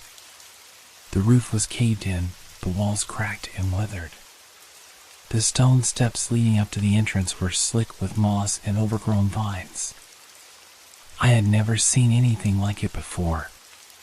It wasn't on any map, and no one had ever mentioned it. But here it was, as if it had always been there, waiting for me. I stood at the edge of the clearing, staring at the church. The footprints led directly to its door. They didn't stop at the entrance, but seemed to disappear into the building itself. My heart pounded in my chest as I considered what to do. I wanted to turn around. I wanted to go back, to forget about the strange sounds, the unnatural footprints, the eerie church that shouldn't have been there. But my feet moved before I could make that choice. The pull of curiosity, of whatever had drawn me this far, was too strong to resist. I approached the door cautiously, my breath shallow, my mind racing with 1,000 questions. What was this place? Who had built it? And why had it remained hidden for so long? As my hand reached out for the door, a sudden chill ran through me. The air had changed. The forest had gone silent, as though it, too, was holding its breath. My fingers brushed the door, and in that instant, I knew something was waiting for me inside. I pushed the door open with a creak, stepping into the darkness beyond. The air inside was musty, the scent of old wood and damp stone filling my nostrils. I strained my eyes, trying to make out any details in the dim light that filtered through the broken windows. And then I saw them. The footprints. They were inside, too. I stepped inside the old church, the door creaking behind me, and the air grew colder. The shadows seemed to cling to the walls like thick, suffocating blankets, making it difficult to see. The floor was uneven beneath my boots, and every step echoed through the hollow space. It felt as though the building itself was alive, breathing in the dark, ancient silence. The footprints were clearer now, marking the stone floor like a trail that had been left on purpose. They led deeper into the church, past shattered pews and broken altar pieces, past the remnants of what had once been a place of worship. The faint light that filtered through the cracks in the windows revealed decayed murals, faded and warped by years of neglect. The walls seemed to pulse with an unexplainable energy, the images on them twisted and indecipherable, as if they were hiding some ancient secret. I forced myself to move forward. Every instinct screamed at me to leave, to run back into the daylight where things made sense. But I couldn't. My legs wouldn't listen. My eyes locked on the trail of footprints ahead of me, each step leading me deeper into the mystery. A low hum filled the air. At first, I thought it was the wind, but there was something too rhythmic, too consistent about it. It seemed to resonate from the very walls of the church. As I continued, the sound grew louder, drawing me closer to the back of the building, where a small wooden door stood ajar. The footprints stopped just outside this door. And some primal part of me, knew that whatever was beyond it was the key to everything that had been happening, the footprints, the strange occurrences, the inexplicable pull I felt toward this place. I reached for the door, my fingers trembling. The moment my hand touched the handle, the hum became a low, insistent ringing, as if something was trying to communicate with me. My heart pounded in my chest, and I knew that whatever lay behind this door would be unlike anything I had ever faced. With a deep breath, I pushed the door open. What I saw made my stomach churn. Inside was a small room, its walls covered in strange symbols and markings, etched deep into the stone as though they had been carved by someone or something trying to leave a message for the ages. In the center of the room, on a raised platform, was an altar. The altar was covered with tattered cloths, but the most unsettling thing was what lay atop it. A bell. It was ancient, tarnished with age, yet it seemed to shimmer in the dim light as though it held some kind of power. The bell was surrounded by a faint mist that didn't seem to move with the air, as if it was its own entity, existing in the space like a living thing. The hum I had been hearing grew louder, vibrating through my bones as I approached the altar. The bell seemed to call to me, beckoning me closer. I couldn't look away. The strange pull that had guided me here intensified. Something deep inside my mind screamed at me to stop, to run, to turn around, to leave before it was too late. But my feet moved on their own accord, drawn by the bell, by the eerie energy radiating from it. The moment I stepped closer to the altar, I felt a presence in the room, something ancient, something powerful. I wasn't alone. I froze, my breath caught in my throat. A shadow moved in the corner of my eye. The same shadow I had seen in the forest. The one that had followed me in the rain. The one whose footprints I had been tracing. I turned quickly, but nothing was there. My eyes darted around the room, panic rising in my chest. I was sure I had seen something. The air felt thick, oppressive, and the ringing sound from the bells seemed to grow louder, more frantic. I backed away from the altar, my eyes never leaving the shadows. The bell rang again, louder this time, as if it was warning me, or perhaps calling to me. My mind raced, but I couldn't make sense of it. What was happening? What was this place? And why had I been drawn here? Suddenly, the floor beneath me seemed to shift. The air thickened with a presence that I couldn't explain, and the shadows in the corners of the room began to twist, shifting and writhing like they were alive. The mist around the bell seemed to grow denser, pulling the shadows toward it. My heart was hammering in my chest as the room seemed to close in around me. The sound of the bell grew deafening, and I knew with a sickening certainty that it wasn't just a bell, it was a summons. A call to something that had been waiting, patient and hungry. The footsteps. The shadow. The bell. They were all part of this, a cycle that had been repeating for as long as this place had stood forgotten in the forest. And now, I was part of it. I turned, my feet stumbling as I tried to escape the room. The shadows seemed to reach for me, the air thick with the smell of decay and something darker, something more ancient. I could hear the footsteps again, but this time they were not behind me.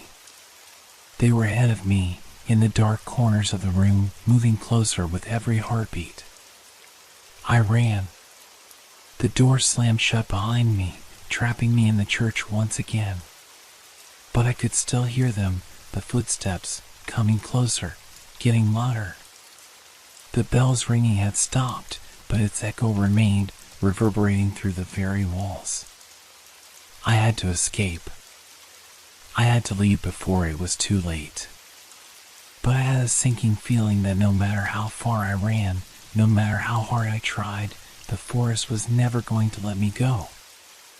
I bolted out of the church, heart racing, my legs threatening to collapse beneath me. The trees loomed over me, casting long, stretching shadows as the sky began to darken. I didn't look back. I couldn't. The forest felt alive, its silence pressing against me like a physical force, as though it were aware of my every move. The footsteps, those God-forsaken footprints, kept echoing in my mind. They hadn't been just a trail. They had been a path leading me to something. Something ancient, something that had been waiting for me. And I had followed it willingly. As I stumbled down the path through the trees, my eyes darted over every shadow, every flicker of movement. I was sure the forest was closing in on me. That something was following me. I had heard it before, footsteps, the same rhythmic pattern, steady and unrelenting. But there was no one there, not that I could see. I told myself it was the wind, or my own nerves playing tricks on me. But deep down, I knew the truth, the forest was not just a place. It was a force. The rain began to fall again, at first softly, then more heavily. The sound of it hitting the ground, the leaves, the branches, was deafening, like 1,000 tiny drums pounding around me. I pushed through it, my feet slipping in the mud, the cold water soaking through my clothes. But it wasn't the rain that made my skin crawl, it was what came after. When I reached the edge of the forest, I stopped. My breath came in ragged gasps, my chest tightening as the trees began to recede behind me. I turned around, half expecting to see something standing in the shadows, waiting. But there was nothing. Just the steady, relentless fall of the rain. But then I saw it. A figure, standing just inside the forest's edge, barely visible through the sheets of rain. It was tall, shrouded in the darkness, unmoving, like a silhouette carved from the very shadows. I froze, my blood turning cold. The figure didn't move at first, just stood there, watching. My mind screamed for me to run, to flee as fast as I could, but my legs wouldn't obey. I stood paralyzed, unable to tear my eyes away from the dark figure that seemed to be waiting for something. And then, it took a step forward. I stumbled backward, my heart in my throat, fear crashing over me in waves. The rain intensified, the ground beneath me turning slick and treacherous. Another step. The figure was getting closer. I could feel it. It was drawing closer, closing in on me. I wanted to scream, to call for help, but my voice was trapped, swallowed by the rain and the oppressive silence of the forest. The air felt thick, suffocating, as if the world itself was holding its breath. I turned and ran, my feet slipping and sliding in the mud, my pulse pounding in my ears. The rain hammered against my face, blurring my vision, but I could hear it, the unmistakable sound of footsteps following mine, steady and deliberate. My legs screamed in protest as I pushed myself harder, faster, but the footsteps were always just behind me, just close enough to remind me that I wasn't alone. I ran until my legs felt like lead, until my chest burned with every breath, until I could barely see through the downpour. And still, the footsteps followed, as though whatever was behind me was content to keep pace, to chase me through the storm. I reached the road. The world felt so much smaller here. The trees gave way to a narrow, empty highway, the wet asphalt stretching endlessly before me.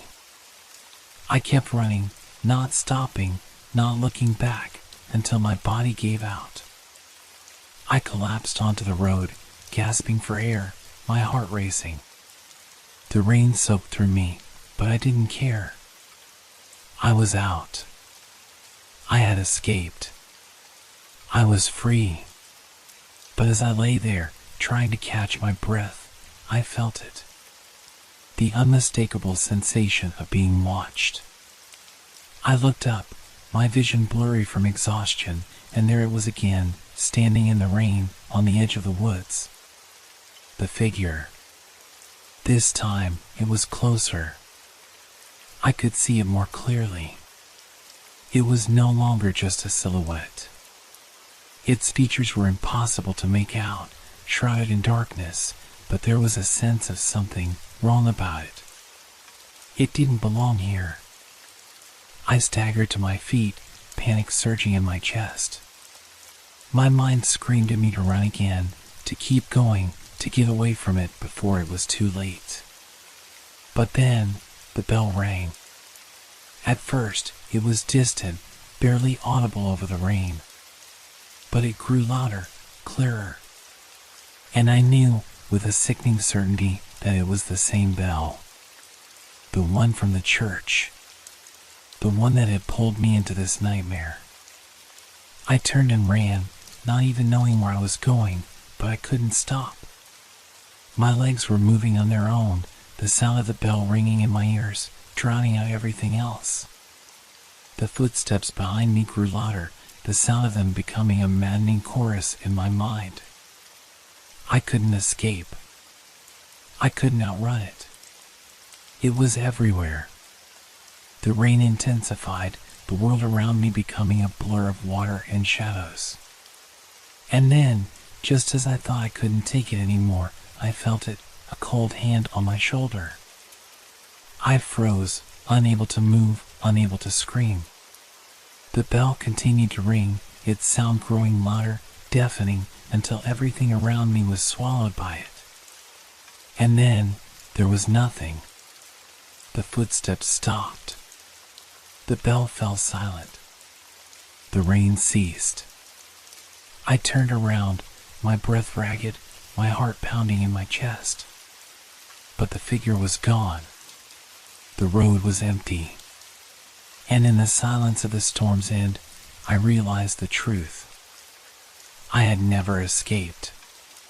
The figure, the footsteps, the bell, they had all been waiting for me to understand. I wasn't the hunter. I had been the hunted all along. And now, there was nowhere left to run. I stood alone on the wet road, the rain having stopped as abruptly as it had begun. The world felt unnervingly quiet, almost as if it had been holding its breath, waiting for something. My chest still heaved with the remnants of fear, but as I tried to steady my breath, a chilling realization settled deep within me. I hadn't escaped. I had always known, deep down, that something was wrong. That the footsteps, the bell, the eerie feeling that had haunted me since I first noticed the footprints after the rain, they weren't just some trick of the mind. They were part of something older, something beyond my understanding. And now, I was part of it. I looked around, but the road remained empty. No sign of the figure. No sound of the bell. No footsteps echoing in the distance. The quiet was oppressive. But I knew it wasn't the silence of safety. It was the silence of being watched. I stumbled forward, my feet dragging as I walked down the empty highway. I didn't know where I was going anymore, just moving, driven by some instinct I couldn't explain. My mind was a storm of thoughts, all conflicting, none making sense. How had I been so blind?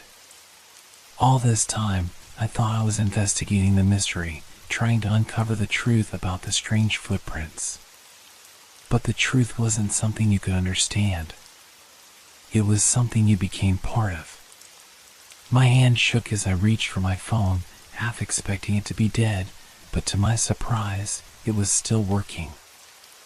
I glanced at the screen, but there were no messages, no missed calls, nothing from the outside world. Just the cold, empty glow of the screen staring back at me. I looked up, only then realizing how far I had wandered from my house. The forest loomed in the distance, a dark mass that seemed to pull at me, as if calling me back, beckoning me to return. The place I had fled from, the place that had started it all.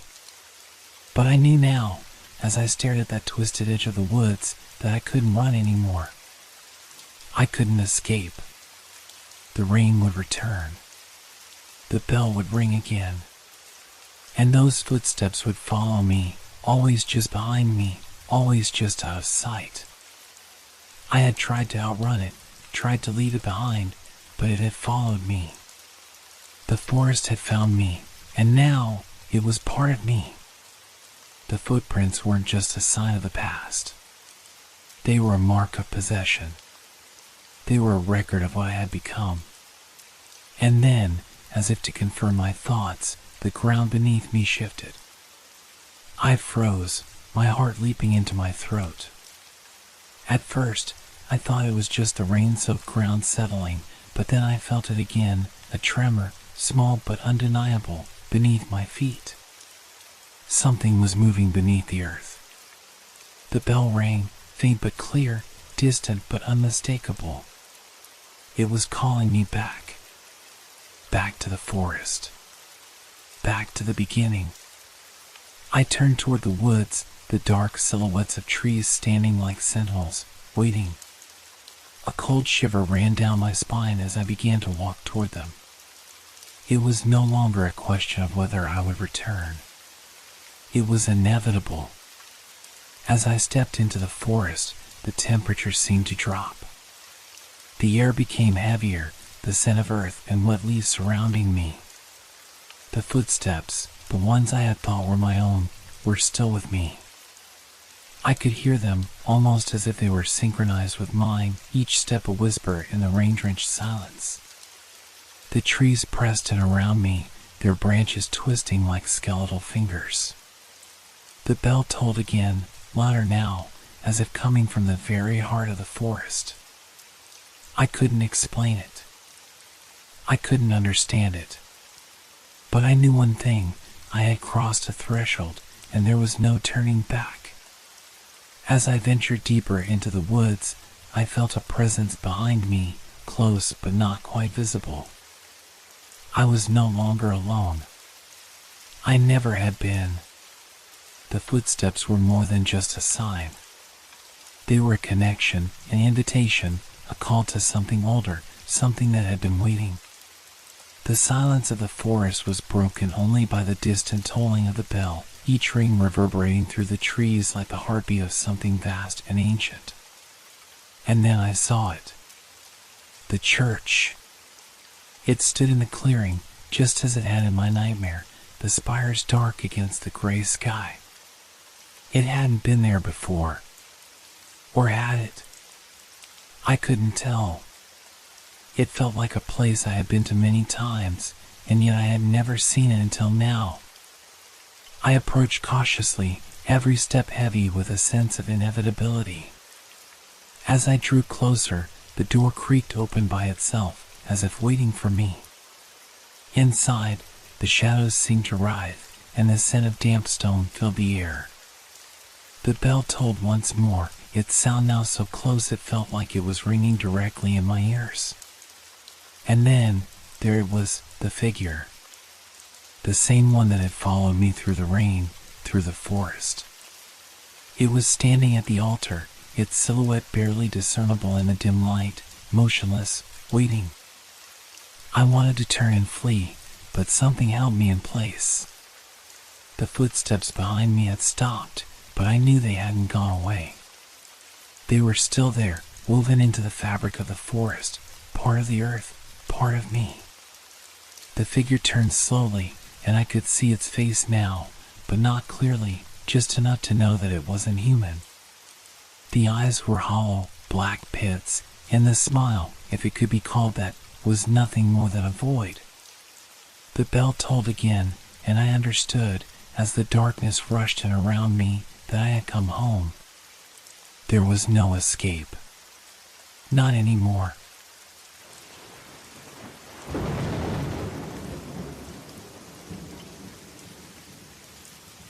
Thank you for making our stories part of your relaxation time. We hope they brought you a sense of peace and transported you to a world of fantasy and mystery. If you enjoyed the stories, feel free to leave us a review. Your feedback inspires us and helps us make the content even better. Now, unwind to the calming sounds of rain and thunderstorms, which will continue to set a tranquil mood. Let these sounds carry you gently into the realm of dreams. Don't forget to like our page if you haven't yet. Wishing you a restful night's sleep. Relax, rest well, and good night.